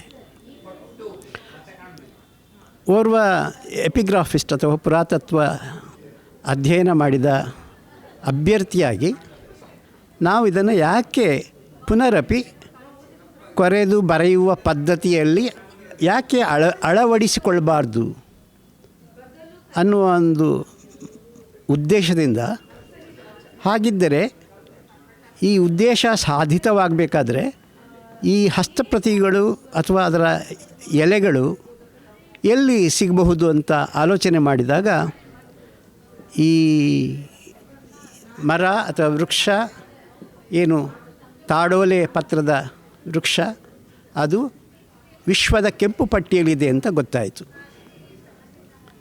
ವಿಶ್ವದ ಕೆಂಪು ಪಟ್ಟಿಯಲ್ಲಿ ಇದೆ ಅಂತ ಹೇಳಿದರೆ ಒಂದು ಮೌಢ್ಯದಿಂದ ಜನ ಇದನ್ನು ಕಡಿತಾ ಇದ್ದಾರೆ. ಆ ಮೌಢ್ಯ ಏನಪ್ಪ ಅಂತ ಹೇಳಿದರೆ, ಈ ಮರ ಹೂ ಬಿಟ್ಟ 62 ವರ್ಷಕ್ಕೊಮ್ಮೆ ಹೂ ಬಿಟ್ಟು ಕಾಯಾಗುತ್ತೆ. ಇದನ್ನು ಸಂರಕ್ಷಣೆ ಮಾಡಲಾಗದೆ ಅದನ್ನು ಇದ್ದರೆ ಬರಗಾಲ ಬರುತ್ತೆ, ಸತ್ತೋಗ್ತಾರೆ, ಅಥವಾ ಜೀವನ ಪರ್ಯಂತ ಕಷ್ಟಗಳು ಬರುತ್ತೆ. ಈ ರೀತಿಯ ಒಂದು ಮೌಢ್ಯದಿಂದ ಜನ ಇದನ್ನು ಕಡಿಲಿಕ್ಕೆ ಶುರು ಮಾಡಿದ್ದಾರೆ. ಇದು ನಮ್ಮ ದೇಶದಲ್ಲಿ ಅಥವಾ ನಮ್ಮ ಊರಿನಲ್ಲಿ ಮಾತ್ರ ಅಲ್ಲ, ಇಡೀ ದೇಶದಲ್ಲಿ ಈ ಒಂದು ಮೌಢ್ಯ ಅಥವಾ ಅಂಧಾಭಿಮಾನ ಇದೆ. ಈ ಹಸ್ತಪ್ರತಿಯಲ್ಲಿ ಯಾಕೆ ಮತ್ತೆ ಕಂಠವೊಮ್ಮೆ ಪಿಡಿದು ಕೊರೆದು ಬರೆಯುವ ಪದ್ಧತಿಯನ್ನು ಯಾಕೆ ಅನುಷ್ಠಾನ ಮಾಡಬಾರ್ದು ಅಂತ ಹೇಳಿ ಒಂದು ಸಣ್ಣ ಪ್ರಯತ್ನಕ್ಕೆ ನಾನು ವಿಶ್ವೇಶತೀರ್ಥ ಸ್ವಾಮೀಜಿಗಳ ಬಳಿ ಹೋಗಿ ವಿನಂತಿಸಿಕೊಂಡಿದ್ದೆ. ಅವರು ಹೇಳಿದರು, ಎಷ್ಟು ಭಾಷೆಯನ್ನು ಕಲಿಸ್ಲಿಕ್ಕೆ ಇಷ್ಟಪಟ್ಟಿದ್ದೀರಿ ಅಂತ. ಸುಮಾರು ಒಂದು 8 ಭಾಷೆಗಳನ್ನು. ಅಯ್ಯೋ ಅಷ್ಟು ಬೇಡ, ತುಳು ಲಿಪಿ, ಕನ್ನಡ, ಹಳೆಯ ಕನ್ನಡದ ಲಿಪಿ ಹಾಗೂ ನಂದಿನಾಗರಿ ಲಿಪಿಯನ್ನು ನೀವು ಮಾಡಿ ಈ ರೀತಿಯ ಒಂದು ಆಶೀರ್ವಾದ ಪೂರ್ಣ ಫಲ ಕೊಟ್ಟು ಅವರು ಅದೊಂದು ಸುದಿನ ನನಗೆ ವಿಶೇಷವಾಗಿ ಒಂದು 15,000 ರೂಪಾಯಿಯನ್ನು ಮತ್ತು ಒಂದು ಕಡತ್ತಿಲ ಶ್ರೀ ಎನ್ನುವಂತಹ ಒಂದು ಟೈಟಲ್ ಅಥವಾ ಬಿರುದು ನೀಡಿ ಹಾರೈಸಿದರು. ಇದನ್ನೆಲ್ಲ ನಾವು ಮಾಡೋದಕ್ಕೆ ಮುಂಚೆ ತುಳು ಅಕಾಡೆಮಿಯಿಂದ, ಗೋವಿಂದ ಪೈ ಸಂಶೋಧನಾ ಕೇಂದ್ರದಿಂದ, ಪುತ್ತಿಗೆ ಮಠದಿಂದ ಮುಖ್ಯವಾಗಿ ತುಳು ಲಿಪಿಯನ್ನು ಕಲಿಕೆಯ ಒಂದು ವರ್ಕ್ಶಾಪ್ ಆಯಿತು. ಅದರಲ್ಲಿ ನಾನು ಕೂಡ ಒಬ್ಬ ಅಭ್ಯರ್ಥಿಯಾಗಿದ್ದೆ. ಅದಕ್ಕೂ ಪೂರ್ವದಲ್ಲಿ ವೆಂಕಟರಾಜ ಪುಂಚಿತ್ತಾಯರ ಅವರ ಬಳಿಯೂ ಕೂಡ ಒಬ್ಬ ವಿದ್ಯಾರ್ಥಿಯಾಗಿ ಕಲಿತದ್ದು ಇದೆ. ಸೊ ಇದನ್ನೆಲ್ಲ ಈಗ ಮತ್ತೆ ಆಯುರ್ವೇದದ ಒಂದು ವಿಶೇಷ ಶಾಖೆಯನ್ನು ಇದನ್ನು ಬಳಸಿಕೊಳ್ಬೇಕು, ಇದನ್ನು ಉಳಿಸಬೇಕು ಅನ್ನೋದು ತುಂಬ ಅರ್ಥಗರ್ಭಿತವಾದಂಥ ಒಂದು ಯೋಜನೆ ಇದು. ಈ ರೀತಿಯ ನಕಲು ಅಥವಾ ಯಥಾಪ್ರತಿ ಮಾಡಿದ ಎಷ್ಟು ಪ್ರತಿಗಳನ್ನು ಮಾಡ್ಬೋದು ಅಂತ ಒಂದು ಆಲೋಚನೆ ಬಂದಾಗ ನಮ್ಮ ಸಂಪನ್ಮೂಲ ಭಂಡಾರದ ನಿಯಮದ ಪ್ರಕಾರ 7 ಹಸ್ತಪ್ರತಿಗಳನ್ನು ಮಾಡಬೇಕು ಅಂತ ಹೇಳುತ್ತೆ ಇವತ್ತಿನ ಕಾಲಕ್ಕೆ. ಅಂದರೆ 7 ಅಥವಾ 6. ಮೊದಲನೇದು ಒಂದು ಮೂಲ ಪ್ರತಿ, ಮಾಸ್ಟರ್ ಕಾಪಿ. 2ನೇದು ಸೆಕೆಂಡರಿ ಕಾಪಿ. 3ನೇದು ಅಧ್ಯಯನದ ಒಂದು ಪ್ರತಿ. 4ನೇದು ರೆಫರೆನ್ಸ್ಗೋಸ್ಕರ. 5ನೇದು ಶ್ರೀಸಾಮಾನ್ಯನಿಗೂ ಅದು ಸಿಗಲಿ ಅಂತ ಅರ್ಥದಲ್ಲಿ ಶ್ರೀಸಾಮಾನ್ಯನ ಪ್ರತಿ. 6ನೇದು ಸೆಕ್ಯೂರಿಟಿ ಕಾಪಿ ಅಂತ ನಾವು ಹೇಳ್ತೇವೆ. ಅದು ಎಲ್ಲಿಯಾದರೂ ಒಂದು ವಿಶೇಷ ಘಟಕದಲ್ಲಿ ಅದನ್ನು ಇರಿಸಬೇಕು.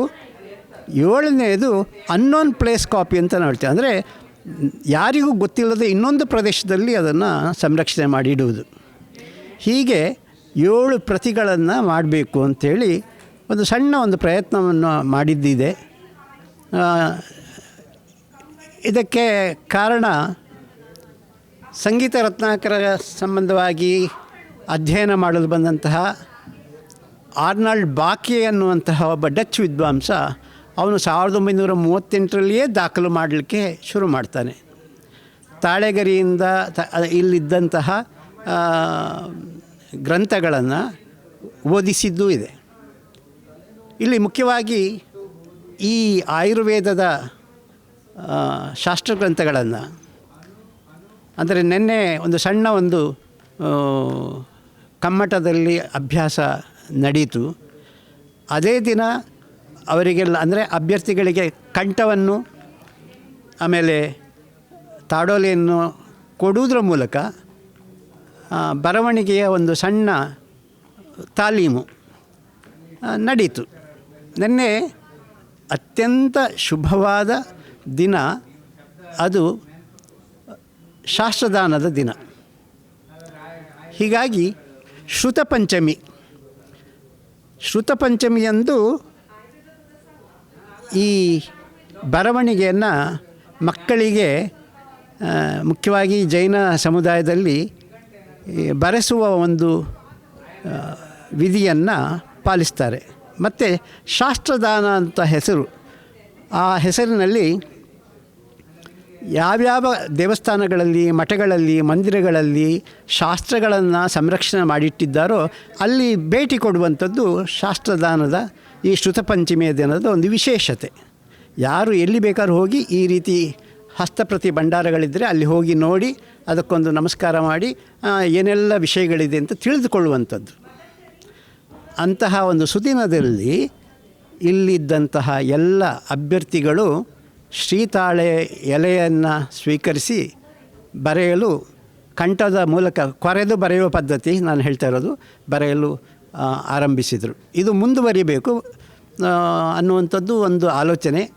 ಈ ಹಿನ್ನೆಲೆಯಲ್ಲಿ ಈಗಾಗಲೇ ಉಡುಪಿ ಜಿಲ್ಲೆಯಾದ್ಯಂತ ಸಂಚಾರ ಮಾಡಿ ಎಷ್ಟು ಹಸ್ತಪ್ರತಿಗಳು ಇದೆ ಅಂತ ಒಂದು ಅವಲೋಕನ ಮಾಡಿದ್ದೆವು.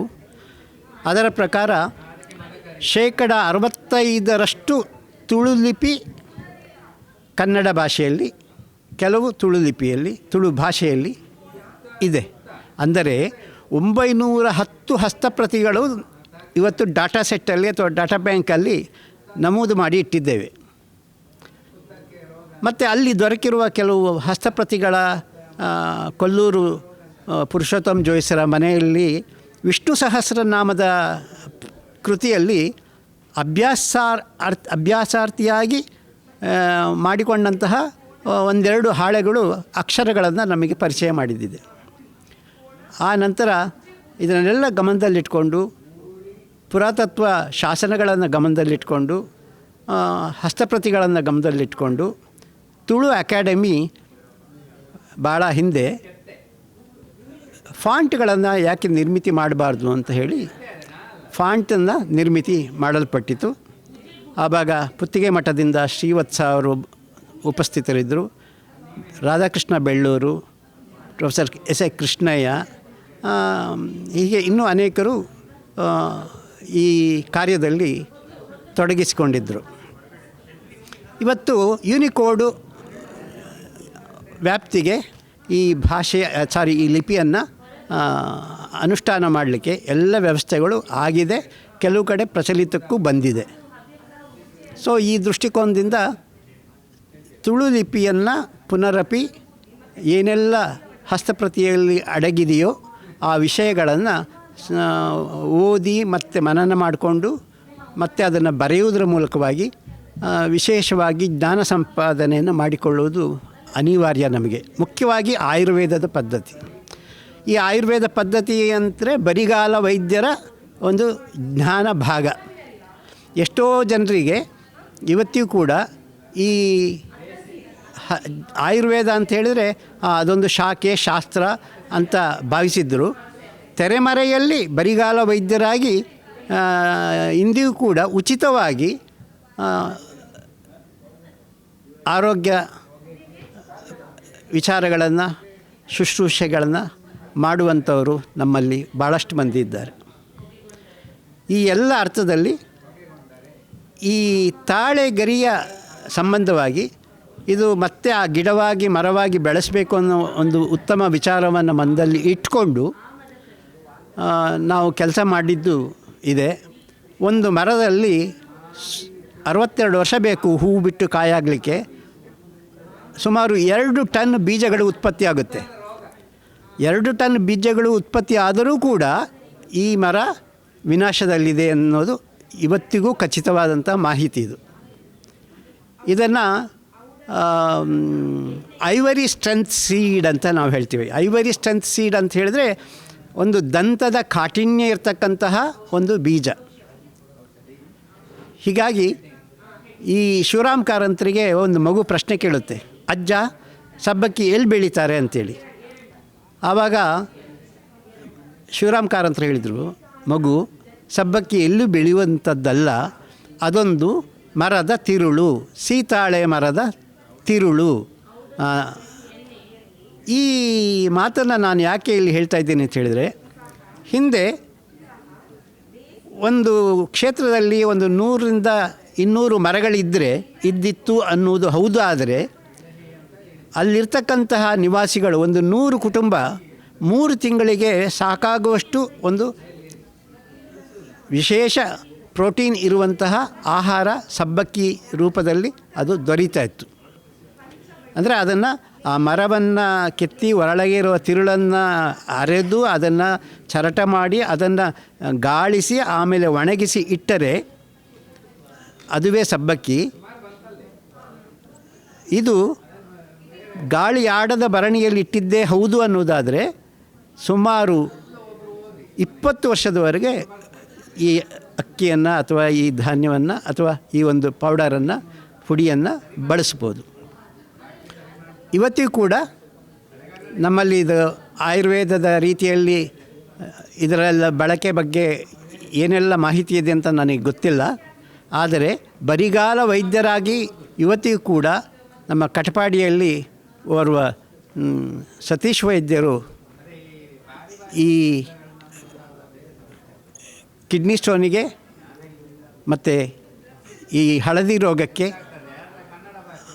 ಆಮೇಲೆ ನಿಮೋನಿಯಾ ಜ್ವರಕ್ಕೆ ಕೇವಲ 3 ಚಮಚದಷ್ಟು ಔಷಧಿಯನ್ನು ಕೊಡುವುದರ ಮೂಲಕ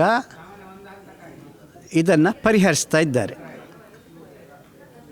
ಆಧುನಿಕ ವೈದ್ಯ ಪದ್ಧತಿಯಲ್ಲಿ ಒಂದು ರಿಪೋರ್ಟ್ ಹೀಗೆ ಹೇಳುತ್ತೆ, ನಿಮೋನಿಯಾ ಅನ್ನುವಂಥದ್ದಕ್ಕೆ ಔಷಧಿ ಇದೆ, ಆದರೂ ಕೂಡ ಪ್ರತಿ ನಿಮಿಷಕ್ಕೆ 1 ಮಗು ನಿಮೋನಿಯಾದಿಂದ ಸಾಯ್ತಾ ಇದೆಯಂತೆ. ಈ ಮಾತನ್ನು ಮತ್ತೆ ಪುನರುಚ್ಚರಿಸುವುದು ಯಾಕೆ ಅಂತ ಹೇಳಿದರೆ, ಕೊರೋನಾ ಬಂದ ಸಂದರ್ಭದಲ್ಲಿ ಇದರ ಪುಡಿಯನ್ನು ಜ್ವರ ಬಂದಾಗ ಕೊಟ್ಟದ್ದು ಇದೆ. ಇವತ್ತಿಗೂ ಕೂಡ ನಿಮೋನಿಯಾ ಬಂದವರಿಗೆ ಮಕ್ಕಳಿಗೆ ಈ ಬರಿಗಾಲ ವೈದ್ಯರ ಅಂತ ಕರೆಸಿಕೊಂಡಂತಹ ವೈದ್ಯರು ಅದನ್ನು ಬಳಸ್ತಾ ಇದ್ದಾರೆ. ಆದರೆ ಈ ಹುಡಿಯನ್ನು ಎಕ್ಸ್ಟ್ರಾಕ್ಟ್ ಮಾಡೋದು ಅಥವಾ ತೆಗೆದುಕೊಳ್ಳುವಂಥದ್ದು ಒಂದು ವಿಧಿವಿಧಾನಗಳಿವೆ, ಅದು ತುಂಬ ಕಠಿಣವಾಗಿ ಗೋಚರಿಸುತ್ತೆ. ಯಾಕೆಂದರೆ ಆ ಮರವನ್ನು ಸಿಗಿದು ಒಳಗಿರೋ ಪಲ್ಪ್ ಅಥವಾ ತಿರುಳನ್ನು ತೆಗೆದು ಅವುಗಳನ್ನು ಅರೆದು, ಅಂದರೆ ಹಿಂದೆ ಎಲ್ಲ ಈ ಹಿಟ್ಟು ರುಬ್ಬುವ ಕಲ್ಲಿನಲ್ಲಿ ಅದನ್ನು ಕಡಿತಿದ್ರಂತೆ. ಆಮೇಲೆ ಗಾಳಿಸಿ ಸೋಸಿ ಅದನ್ನು ಒಣಗಿಸಿ, ತುಂಬ ಕಷ್ಟದ ಕೆಲಸ. ಈ ಅರ್ಥದಲ್ಲಿ ನಾವು ಮುಂದಿನ ದಿನಗಳಲ್ಲಿ ಇರುವುದೊಂದೇ ಭೂಮಿ ಕಾಪಾಡಿ ಅನ್ನುವ ಒಂದು ಆಶ್ವಾಸನೆಯಿಂದ ಇದನ್ನು ಉಳಿಸ್ಲಿಕ್ಕೋಸ್ಕರ ಇದರ ಬೀಜಗಳನ್ನು ಮೊಳಕೆ ಬರೆಸಿ ಸಸಿ ಮಾಡಿ ಇಲ್ಲಿಯ ತನಕ 1,03,801 ಸಸಿಗಳನ್ನು ಗಿಡಗಳನ್ನು ಅಖಂಡ ಭಾರತದಾದ್ಯಂತ ನಾವು ಹಂಚಿದ್ದೇವೆ, ಅಂದರೆ ಕೊಟ್ಟಿದ್ದೇವೆ. ಇದೀಗ ಇನ್ನೂ 1 ಲಕ್ಷ ಬೀಜಗಳು ಈ ವರ್ಷದಿಂದ ಇನ್ನಷ್ಟೇ ಅದನ್ನು ಮೊಳಕೆ ಬರೆಸೋದಕ್ಕೆ ಹಾಕಲಾಗಿದೆ, ಪುತ್ತೂರು ಮತ್ತು ವಿಟ್ಲ ಆ ಭಾಗದಲ್ಲಿ. ನೋಡಬೇಕು ಇದರ ಪ್ರಯೋಜನವನ್ನು, ಮರದ ಪ್ರಯೋಜನವನ್ನು ಔಷಧೀಯ ರೂಪಕ್ಕೂ ಆಮೇಲೆ ಎಲೆಗಳ ಪ್ರಯೋಜನವನ್ನು ಪುನರಪಿ ಬರೆಯುವುದಕ್ಕೂ ಬಳಸ್ಬೋದು ಅನ್ನುವಂತಹ ಒಂದು ಭಾವನೆ, ಒಂದು ಆಶೆ. ಈ ಒಂದು ಆಶಾಭಾವನೆ ನಮ್ಮನ್ನು ಧೃತಿಗೆಡಿಸಿಲ್ಲ. ಹೇಗಾದರೂ ಮಾಡಿ ಪುನರಪಿ ಕಾಗದದಲ್ಲಿರುವಂಥದ್ದನ್ನು ಅಥವಾ ಬೇರೆ ಯಾವುದೇ ಮಾಧ್ಯಮದಲ್ಲಿ ಇರುವಂಥದ್ದನ್ನು ತಾಡೋಲೆಯಲ್ಲಿ ಬರೆಸುವುದಕ್ಕೆ ಒಂದು ಲಿಪಿಮನೆ ಹುಟ್ಟು ಹಾಕಬೇಕು. ಅಂತಹ ಲಿಪಿಮನೆ ಹುಟ್ಟು ಹಾಕುವುದಕ್ಕೆ ಈ ಒಂದು ಕಾರ್ಯಾಗಾರ ಬಹಳ ಯೋಗ್ಯವಾದಂಥ ರೀತಿಯಲ್ಲಿ ನಡೆದುಕೊಂಡು ಬಂದಿದೆ. ಅನೇಕರು ಅವರ ಸ್ವ ಇಚ್ಛೆಯಿಂದ ಈ ತಾಳೆಗರಿಯನ್ನು ತೆಗೆದುಕೊಂಡು ಮತ್ತೆ ಅದನ್ನು ಇಲ್ಲ ನಾವು ಮಾಡ್ತೇವೆ, ನಾವು ಬರೀತೇವೆ, ನಮಗೆ ಇದು ಮಾಹಿತಿಗಳೆಲ್ಲ ಎಲ್ಲಿ ದೊರಕಬಲ್ಲದು, ಹೇಗೆ ಅದನ್ನು ಸಂಯೋಜನೆ ಮಾಡಿಕೊಳ್ಬೇಕು, ಹೀಗೆ ನಾನಾ ವಿಚಾರಗಳಿದೆ. ಈ ಕಮ್ಮಟದಲ್ಲಿ ಬಂದಂತಹ ಓರ್ವ ಸಂಪನ್ಮೂಲ ವ್ಯಕ್ತಿಗಳು ಹೇಳಿದರು, ಆಯುರ್ವೇದ ಕೃತಿಯಲ್ಲಿರುವಂಥದ್ದು ಹೇಗೂ ಇದೆ, ಅದನ್ನು ನಾವು ಬಳಸ್ಕೊಳ್ಬೋದು. ಬಾಯಿ ಮಾತಿನಲ್ಲಿ oral history, eye witness accounts, ಈ ದೃಷ್ಟಿಕೋನದಿಂದ ಇರುವಂಥ ಮಾಹಿತಿಗಳನ್ನು ಬರೆದಿಡುವುದರ ಮೂಲಕವಾಗಿ ಡಾಕ್ಯುಮೆಂಟೇಷನ್ ಮಾಡಿ ಅವುಗಳನ್ನು ನಾವು ಮತ್ತೆ ಒಂದು ಬೃಹತ್ ಭಂಡಾರದ ಸಂಪನ್ಮೂಲ ಸಂಗ್ರಹಾಲಯದಲ್ಲಿ ಇಡಬೇಕು ಅನ್ನುವಂಥ ಘನ ಉದ್ದೇಶದಿಂದ ಹೈದರಾಬಾದಿಂದ ನಮ್ಮಲ್ಲಿಗೆ ದಿಲೀಪ್ ಕುಮಾರ್ ಅವರು ಬಂದು ಸೂಚನೆಯನ್ನು ಕೊಟ್ಟಿದ್ದಾರೆ. ಬಹುಶಃ ಇದು 3ನೇ ಒಂದು ವರ್ಕ್ಶಾಪ್. ಈ ದೃಷ್ಟಿಯಿಂದ ಇಲ್ಲಿ ಅನೇಕ ಸಂಪನ್ಮೂಲ ವ್ಯಕ್ತಿಗಳು ಅವರಿಗೆ ಹಳೆಯ ಕನ್ನಡದ ಲಿಪಿಯನ್ನು, ತುಳು ತಿಗಳಾರಿ ಲಿಪಿಯನ್ನು ಇಲ್ಲಿ ಕಲಿಸಿಕೊಡುವಂತಹ ವ್ಯವಸ್ಥೆಯನ್ನು ಮಾಡಿದ್ದಾರೆ. ಅದರಲ್ಲಿ ಅನೇಕರು ನಮ್ಮ ಆಯುರ್ವೇದದ ವಿದ್ಯಾರ್ಥಿಗಳು, ಡಾಕ್ಟರ್ಗಳು ಇಲ್ಲಿ ಪಾಲ್ಗೊಂಡಿರೋದು ತುಂಬ ಸಂತೋಷ. ಇದು ಪ್ರತಿ ವರ್ಷ ಅಲ್ಲದಿದ್ದರೆ ಒಂದು 3 ವರ್ಷಕ್ಕೊಮ್ಮೆ ಆದರೂ ಕೂಡ ಮನನ, ಪಠಣ, ಉಕುತ ಲೇಖನ ಈ ಅರ್ಥದಲ್ಲಿ ಅದನ್ನು ಓದಿ ಮನನ ಮಾಡಿಕೊಂಡು ಬರೆದು ಅದನ್ನು ಸಾದರಪಡಿಸಬೇಕು. ಆವಾಗ ಮಾತ್ರ ಈ ಲಿಪಿಗಳು ನಮ್ಮ ಜ್ಞಾನದಲ್ಲಿ ಇರುತ್ತೆ. ಕೇವಲ 1-2 ಬಾರಿ ಇದನ್ನು ನೋಡಿ ಇಲ್ಲ ನಾವು ಬರೆಯಬಲ್ಲು ಅನ್ನಂದರೆ ಅದು ಮುಂದಿನ ಒಂದು 6 ತಿಂಗಳು 7 ತಿಂಗಳ ನಂತರ ನಮ್ಮ ಮನಸ್ಸಿನಿಂದ ಅದು ಅಕ್ಷರಗಳ ಒಂದು ಚಿತ್ರಣ ಮಾಯವಾಗ್ತದೆ. ಸೊ ಈ ಎಲ್ಲ ದೃಷ್ಟಿಕೋನದಿಂದ ಇದನ್ನು ಮುಖ್ಯವಾಗಿ ತಾಡೋಲೆ ಪ್ರತಿಯನ್ನು ಮನನ ಮಾಡ್ಕೋಬೇಕು, ಪಠಣ ಮಾಡಬೇಕು ಮತ್ತು ಉಕುತ ಲೇಖನ ಅದನ್ನು ಬರೀಬೇಕು. ಅಂತಹ ಒಂದು ವಿಶೇಷ ಕಾರ್ಯ ಇಲ್ಲಿ ನಡೀತಾ ಇದೆ. ಸಂಪನ್ಮೂಲ ವ್ಯಕ್ತಿಯಾಗಿ ಇಲ್ಲಿ ನಮ್ಮನ್ನು ಆಹ್ವಾನಿಸಿದ್ದಕ್ಕೆ ಎಲ್ಲರಿಗೂ ಧನ್ಯವಾದಗಳು. ನಮಸ್ಕಾರ.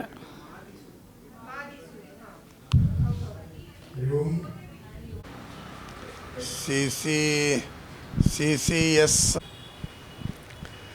ಶ್ರೀ ಗುರುಭ್ಯೋ ನಮಃ.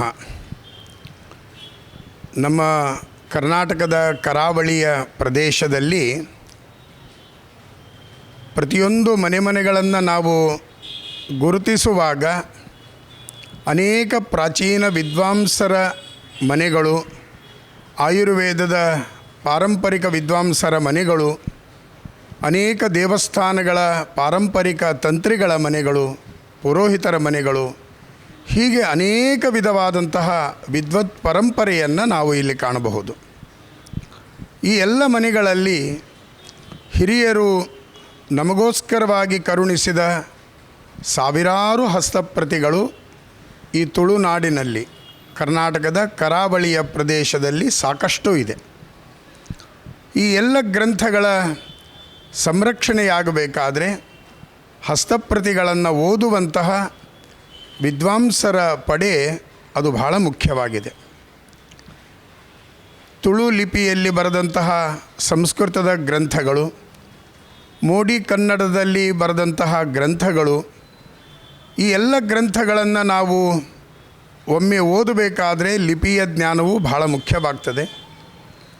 ಇಲ್ಲದಿದ್ದರೆ ಅದನ್ನು ಹಸ್ತಪ್ರತಿಯನ್ನು ಕಟ್ಟಿ ಒಂದು ಕಡೆಯಲ್ಲಿ ಇಟ್ಟಿರ್ತಾರೆ.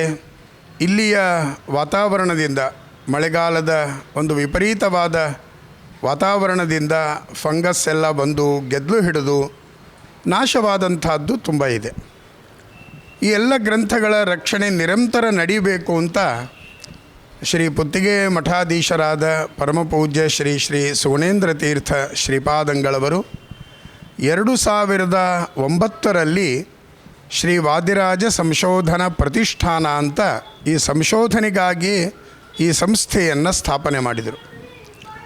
ಭಾರತ ಸರ್ಕಾರದ ರಾಷ್ಟ್ರೀಯ ಪಾಂಡುಲಿಪಿ ಮಿಷನ್, ನ್ಯಾಷನಲ್ ಮಿಷನ್ ಫಾರ್ ಮ್ಯಾನಸ್ಕ್ರಿಪ್ಟ್ಸ್ ಅಂದರೆ ಅದು ಮಿನಿಸ್ಟ್ರಿ ಆಫ್ ಕಲ್ಚರ್ ಅಂಡರಲ್ಲಿ ಸ್ಥಾಪನೆಯಾದಂತಹ ಸಂಸ್ಥೆ. ದೇಶದ ಉದ್ದಗಲದಲ್ಲೂ ಕೂಡ ಲಕ್ಷಾಂತರ ಹಸ್ತಪ್ರತಿಗಳ ಸಂರಕ್ಷಣೆಯ ಕಾರ್ಯವನ್ನು ವಹಿಸಿಕೊಂಡಂತಹ ದೊಡ್ಡ ಸಂಸ್ಥೆ. ಆ ಸಂಸ್ಥೆಯ ಮಾನ್ಯತೆಯಲ್ಲಿ ಸುಮಾರು 4,000ಕ್ಕೂ ಹೆಚ್ಚಿನ ಹಸ್ತಪ್ರತಿಗಳ ಒಂದು ಸಂರಕ್ಷಣೆಯ ಕಾರ್ಯವನ್ನು ಶ್ರೀ ವಾದಿರಾಜ ಸಂಶೋಧನಾ ಪ್ರತಿಷ್ಠಾನದಿಂದ ಮಾಡಲಾಗಿದೆ. ನಮ್ಮ ನಾಡಿನ ಪ್ರತಿಷ್ಠಿತ ವಿದ್ಯಾಸಂಸ್ಥೆ ಕರ್ನಾಟಕ ಸಂಸ್ಕೃತ ವಿಶ್ವವಿದ್ಯಾಲಯ ಬೆಂಗಳೂರು ಇದರ ಮಾನ್ಯತೆಯಲ್ಲಿ ಅನೇಕ ಸಂಶೋಧನಾ ಕಾರ್ಯಗಳು, ಡಿಪ್ಲೊಮಾ ತರಗತಿಗಳು ಇವೆಲ್ಲವೂ ಈ ವಾದಿರಾಜ ಸಂಶೋಧನಾ ಪ್ರತಿಷ್ಠಾನದಿಂದ ನಡೀತಾ ಇದೆ. ಈಗಾಗಲೇ ಅನೇಕ ಅಂತಾರಾಷ್ಟ್ರೀಯ ಸಮ್ಮೇಳನಗಳು, ಹಾಗೆಯೇ ಕಾರ್ಯಶಾಲೆಗಳು, ಟ್ರೈನಿಂಗ್ ಕೊಡುವಂತಹ ಕಾರ್ಯಕ್ರಮಗಳು, ವರ್ಕ್ಶಾಪ್ಗಳು ಇವೆಲ್ಲವೂ ಕೂಡ ನಡೆದಿದೆ. ಈ ಎಲ್ಲ ಯೋಜನೆಯ ಒಂದು ಪರಂಪರೆಯಲ್ಲಿ, ಒಂದು ಸಾಲಿನಲ್ಲಿ ಇವಾಗ ಬಹಳ ಮಹತ್ತರವಾದಂತಹ, ಬಹಳ ಮುಖ್ಯವಾದಂತಹ ಒಂದು ಕಾರ್ಯಕ್ರಮ ನಡೀತಾ ಇದೆ. ನಮ್ಮ ಭಾರತ ಸರ್ಕಾರದ ಉನ್ನತ ಶಿಕ್ಷಣ ಇಲಾಖೆಯ ಅಧೀನದಲ್ಲಿರುವಂತಹ ಕೇಂದ್ರೀಯ ಸಂಸ್ಕೃತ ವಿಶ್ವವಿದ್ಯಾಲಯ ನವದೆಹಲಿ ನಮ್ಮ ದೇಶದ ನೂರಾರು ವಿದ್ಯಾಸಂಸ್ಥೆಗಳಿಗೆ ಅನುದಾನವನ್ನು ಕೊಡುವ ಬಹುದೊಡ್ಡ ಸಂಸ್ಥೆ ವಿಶ್ವವಿದ್ಯಾಲಯ. ಆ ವಿಶ್ವವಿದ್ಯಾಲಯದ ಆರ್ಥಿಕ ಸಹಭಾಗಿತ್ವ, ಹಾಗೆಯೇ ನಮ್ಮ ಭಾರತ ಸರ್ಕಾರದ ಆಯುಷ್ ಮಂತ್ರಾಲಯದ ಅಧೀನವಾದಂತಹ ಕೇಂದ್ರೀಯ ಆಯುರ್ವೇದೀಯ ವಿಜ್ಞಾನ ಅನುಸಂಧಾನ ಪರಿಷತ್, ಆ ಸಂಸ್ಥೆಯಿಂದಲೂ ಕೂಡ ನಮ್ಮ ಭಾರತ ಸರ್ಕಾರದ ಈ ಎರಡೂ ಸಂಸ್ಥೆಗಳ ಆರ್ಥಿಕ ಸಹಭಾಗಿತ್ವದಲ್ಲಿ ಒಂದು ದೊಡ್ಡ ಯೋಜನೆ, ಆಯುರ್ವೇದದ ಮ್ಯಾನಸ್ಕ್ರಿಪ್ಟ್ಗಳ ಲಿಪ್ಯಂತರ ಕಲಿಕಾ ಸಾಮರ್ಥ್ಯ ವೃದ್ಧಿಗಾಗಿ ಲಿಪ್ಯಂತರ ಕಲಿಕಾ ಕಾರ್ಯಾಗಾರವನ್ನು 2 ವಾರಗಳ ಒಂದು ವಿಶೇಷವಾದ ಕಾರ್ಯಾಗಾರವನ್ನು ಗೀತಾಮಂದಿರದಲ್ಲಿ ಹಮ್ಮಿಕೊಳ್ಳಲಾಗಿದೆ. ಜೂನ್ ತಿಂಗಳ, ಅಂದರೆ ಈಗ ನಡೀತಾ ಇರುವಂತಹ ಜೂನ್ ತಿಂಗಳ 14ರಿಂದ 27ರವರೆಗೆ ಈ ಕಾರ್ಯಕ್ರಮ ನಡೀತದೆ. ನಮ್ಮ ಈ ಭಾಗದಲ್ಲಿ ಅನೇಕ ಹಸ್ತಪ್ರತಿಗಳು ಇದೆ. ಅದರಲ್ಲಿ ಕೆಲವನ್ನು ಮಾತ್ರ ಆಯ್ಕೆ ಮಾಡಿ ಅಲ್ಲಿ ಇರುವಂತಹ ತುಳು ಲಿಪಿಯ ಆಯುರ್ವೇದದ ಹಸ್ತಪ್ರತಿಯನ್ನು ಸಂಸ್ಕೃತ ಲಿಪಿಗೆ ಪರಿವರ್ತಿಸುವಂತಹ ಲಿಪ್ಯಂತರ ಕಾರ್ಯಕ್ರಮ, ಹಾಗೆ ಕೆಲವು ಮ್ಯಾನಸ್ಕ್ರಿಪ್ಟ್ಗಳು ಮೋಡಿ ಕನ್ನಡದಲ್ಲಿದೆ, ಅದನ್ನೂ ಕೂಡ ಲಿಪ್ಯಂತರಗೊಳಿಸುವಂತಹದ್ದು ಈ ಬೃಹತ್ ಯೋಜನೆಯ ಕಾರ್ಯಕ್ರಮ ಇಲ್ಲಿ ನಡೀತಾ ಇದೆ. ಅನೇಕ ಜನ ನಮ್ಮ ನಾಡಿನ ದೇಶದ ಬಹಳ ಪ್ರಮುಖ ವಿದ್ವಾಂಸರು, ಲಿಪಿತಜ್ಞರು, ಭಾಷಾ ತಜ್ಞರು ಇಲ್ಲಿಗೆ ಆಗಮಿಸಿ ಅವರೆಲ್ಲ ಮಾರ್ಗದರ್ಶನವನ್ನು ಮಾಡ್ತಾ ಇದ್ದಾರೆ. ಇದರಲ್ಲಿ 36 ಜನ ವಿದ್ಯಾರ್ಥಿಗಳನ್ನು ಆಯ್ಕೆ ಮಾಡಿದೆ. 50% ಆಯುರ್ವೇದದ ವಿದ್ಯಾರ್ಥಿಗಳು, ಇನ್ನು 50% ಸಂಸ್ಕೃತ ವಿದ್ಯಾರ್ಥಿಗಳು, ಹೀಗೆ ಒಟ್ಟು 36 ಜನ ವಿದ್ಯಾರ್ಥಿಗಳಿಗೆ, ಅಭ್ಯರ್ಥಿಗಳಿಗೆ ಈ ಲಿಪಿಯ ಒಂದು ತರಬೇತಿಯ ಕಾರ್ಯಾಗಾರ ಇಲ್ಲಿ ನಡೀತಾ ಇದೆ. ಈ ಮೂಲಕವಾಗಿ ನಮ್ಮ ಈ ಕರಾವಳಿ ಪ್ರದೇಶದಲ್ಲಿರುವಂತಹ ಹಸ್ತಪ್ರತಿಗಳನ್ನು ಅಧ್ಯಯನ ಮಾಡಲಿಕ್ಕೆ ಒಂದು ತಂಡ ಅದು ರಚನೆ ಆಗಲಿಕ್ಕೆ ಸಾಧ್ಯವಿದೆ, ಸಿದ್ಧವಾಗ್ತಾ ಇರೋದು ಕೂಡ ಸಂತೋಷದ ವಿಚಾರ. ನಾವು ಕೆಲವೊಮ್ಮೆ ಕಾರ್ಯಾಗಾರಗಳನ್ನು ಮಾಡ್ತೀವಿ, ಆ ಕಾರ್ಯಾಗಾರ ಆದಮೇಲೆ ಮತ್ತೆ ಅದಕ್ಕೆ ಯಾವುದೇ ಉಪಯೋಗಗಳು ಇರಲ್ಲ, ಅದಕ್ಕೆ ಯೋಜನೆಗಳು ಇರಲ್ಲ, ನಾವು ಕೊಟ್ಟ ಟ್ರೈನಿಂಗು ಅಲ್ಲೇ ವ್ಯರ್ಥವಾಗಿ ಹೋಗ್ತದೆ. ಅದು ಆಗಬಾರದು ಅಂತ ಈಗಾಗಲೇ ಅದಕ್ಕೊಂದು ಯೋಜನೆಗಳನ್ನು ನಾವು ಹಮ್ಮಿಕೊಂಡಿದ್ದೇವೆ. ಈಗ ಸಿದ್ಧವಾದಂತಹ ತಂಡ ಏನಿದೆ, ಇವರು ನಿರಂತರವಾಗಿ ಹಸ್ತಪ್ರತಿಗಳನ್ನು ಅಧ್ಯಯನ ಮಾಡುವಂತಹದ್ದು, ಲಿಪ್ಯಂತರ ಕಾರ್ಯವನ್ನು ಮಾಡುವಂತಹದ್ದು, ಭಾರತ ಸರ್ಕಾರದ ಅಥವಾ ರಾಜ್ಯ ಸರ್ಕಾರದ ಅಥವಾ ಅನೇಕ ಸಂಘ ಸಂಸ್ಥೆಗಳ ಸಹಭಾಗಿತ್ವವನ್ನು ಪಡೆದುಕೊಂಡು ನಾವು ಈ ಕಾರ್ಯಕ್ರಮವನ್ನು ನಡೆಸಬೇಕು ಅಂತ ಸಂಕಲ್ಪವನ್ನು ಮಾಡಿದ್ದೇವೆ. ಆ ಮೂಲಕವಾಗಿ ಆಯುರ್ವೇದದ ಅನೇಕ ಅಪ್ರಕಟಿತ ಹಸ್ತಪ್ರತಿಗಳೂ ಕೂಡ ಸಿಗುವ ಸಂಭವವಿದೆ. ಅನೇಕ ಹೊಸ ಹೊಸ ವಿಚಾರಗಳು ನಮಗೆ ಸಿಗುವ ಸಂಭವವಿದೆ. ಇಂತಹ ಒಂದು ಬೃಹತ್ತಾದಂತಹ ಕಾರ್ಯಾಗಾರ ಗೀತಾಮಂದಿರದಲ್ಲಿ ಪರಮಪೂಜ್ಯ ಶ್ರೀಪಾದರ ಆದೇಶದಂತೆ, ಸಂಕಲ್ಪದಂತೆ ನಡೀತಾ ಇದೆ. ಗೀತಾಮಂದಿರ ಒಂದು ರೀತಿಯಲ್ಲಿ ಸಂಶೋಧನಾ ಕಾರ್ಯಗಳಿಗೆ ಬಹಳ ವ್ಯವಸ್ಥಿತವಾದ ಕೇಂದ್ರ. ಇಲ್ಲಿ ಆಡಿಟೋರಿಯಂ ಇದೆ, ವಸತಿಯ ವ್ಯವಸ್ಥೆ ಇದೆ, ಆಹಾರದ ವ್ಯವಸ್ಥೆ ಇದೆ. ಆಮೇಲೆ ಉಡುಪಿಯ ಮಧ್ಯಭಾಗದಲ್ಲಿ ಇರೋದರಿಂದ ಬಂದು ಹೋಗಲಿಕ್ಕೆ ಬೇಕಾದಂತಹ ಎಲ್ಲ ವ್ಯವಸ್ಥೆಗಳನ್ನು ಇಲ್ಲಿ ನಾವು ಪಡೆಯಬಹುದು. ಹಾಗಾಗಿ ಸಂಶೋಧನಾ ಕಾರ್ಯಗಳಿಗೆ, ನಿರಂತರ ಚಟುವಟಿಕೆಗಳಿಗೆ ಗೀತಾಮಂದಿರ ಒಂದು ಸುಸಜ್ಜಿತವಾದಂತಹ ಒಂದು ಸ್ಥಳವಾಗಿದೆ, ಭವನವಾಗಿದೆ. ಇಂಥಲ್ಲಿ ಭಾರತ ಸರ್ಕಾರದ ಅನುದಾನದಲ್ಲಿ ಈ ಕಾರ್ಯಾಗಾರ ನಡೀತಾ ಇದೆ. ಮುಂದಿನ ದಿನಗಳಲ್ಲಿ ಇನ್ನೂ ಅನೇಕ ಯೋಜನೆಗಳನ್ನು ಕೂಡ ನಾವು ಹಮ್ಮಿಕೊಂಡಿದ್ದೇವೆ.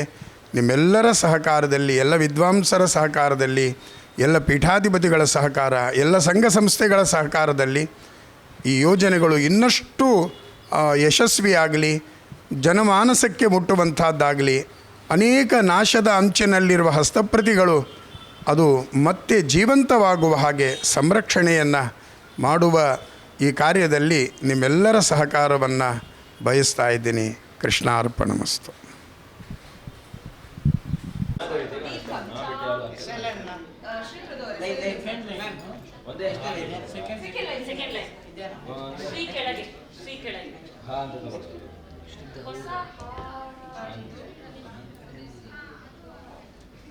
ತಂದು ನೆಕ್ಸ್ಟ್ ಎಷ್ಟು ಉಂಟು ಮಾಡಿ ತಂದು ಹಬಿ ಹಾವದು ತಾವ ತಂದು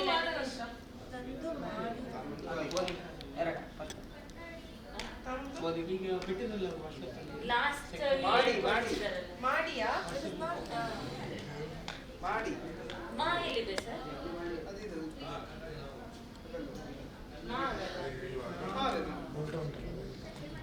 ತಂದು ಹೊಸ ಮಾಡಿ ತಂದು ಯಾಕೆ ಅಲ್ಲ, ತಂದು ಮಾಡಿ ಮಾಡಿ ತಂದು ಫಸ್ಟ್. ಓ, ತಂದು ಆದ್ಮೇಲೆ ಮುಂದಕ್ಕೆ ಹೋಗ.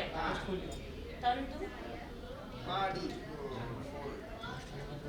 ಏನೋ ಹೊಸದನ್ನು ತಂದು ಮಾಡಿ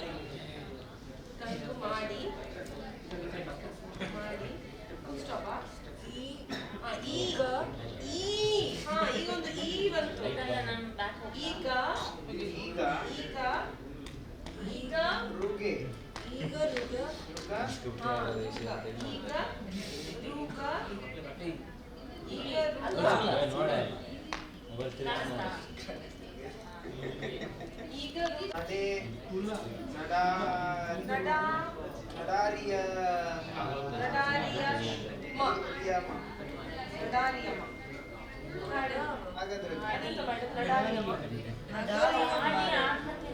ಮಾಡಿ ಈಗ ರುಗ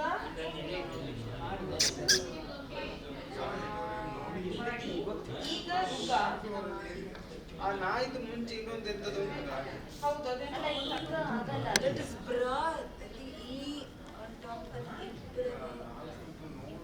ಅಲ್ಲ ಈ ಎಲ್ಲಿದೆ?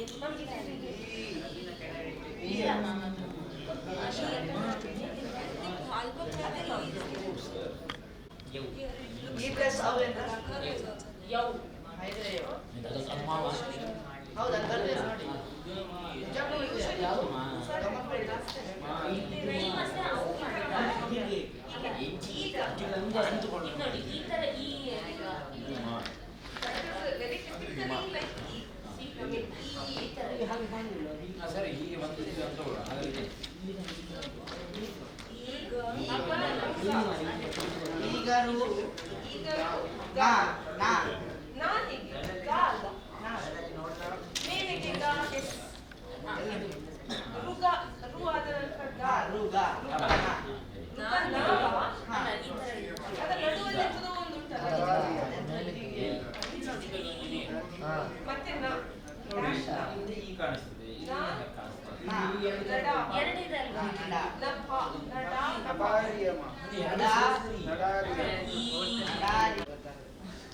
ಮೇಡಮ್ ನಡಾರಿಯಮ್ಮ ಅಲ್ಲ ಈಗ ರುಗ ರುಗ ನಡಾರಿಯಮ್ಮ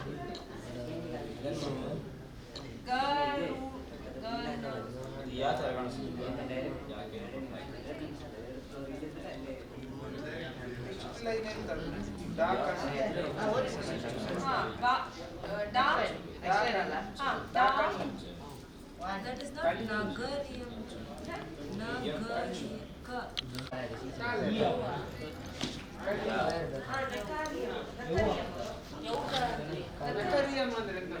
ಅಲ್ಲ ಯಾವ್ದು ಸರ್ ಈಗ ಅದಕ್ಕೆ ನೋಡಿ ಹೀಗೆ ಅವ್ರು ಹೇಳಿದಂತ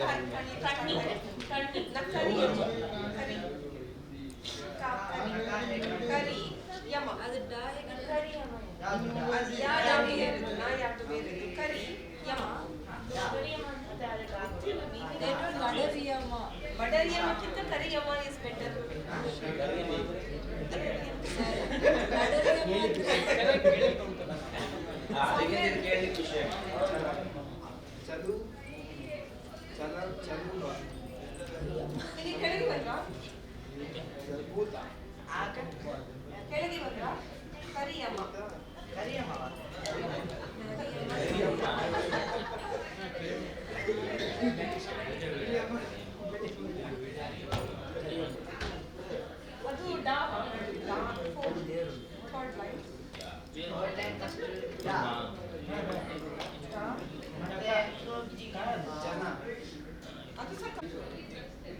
ಕಣ್ಣಿಗೆ ಆಯ್ತು ಉಳ್ಳ ಅಂತ ಬಂದಾಗ ಶ್ರೀ ಭೂತಾಂಜನಾತ್ಮಕ ಶ್ರೀ ಉಳ್ಳ ಅಂತ ಬಂದ ಉಳ್ಳ ಈಡಿ ಬಿಳಿ ಬಾ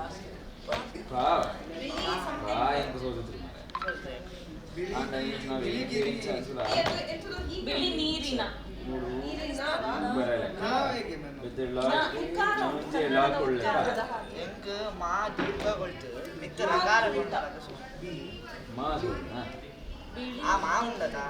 మాకు దీర్ఘ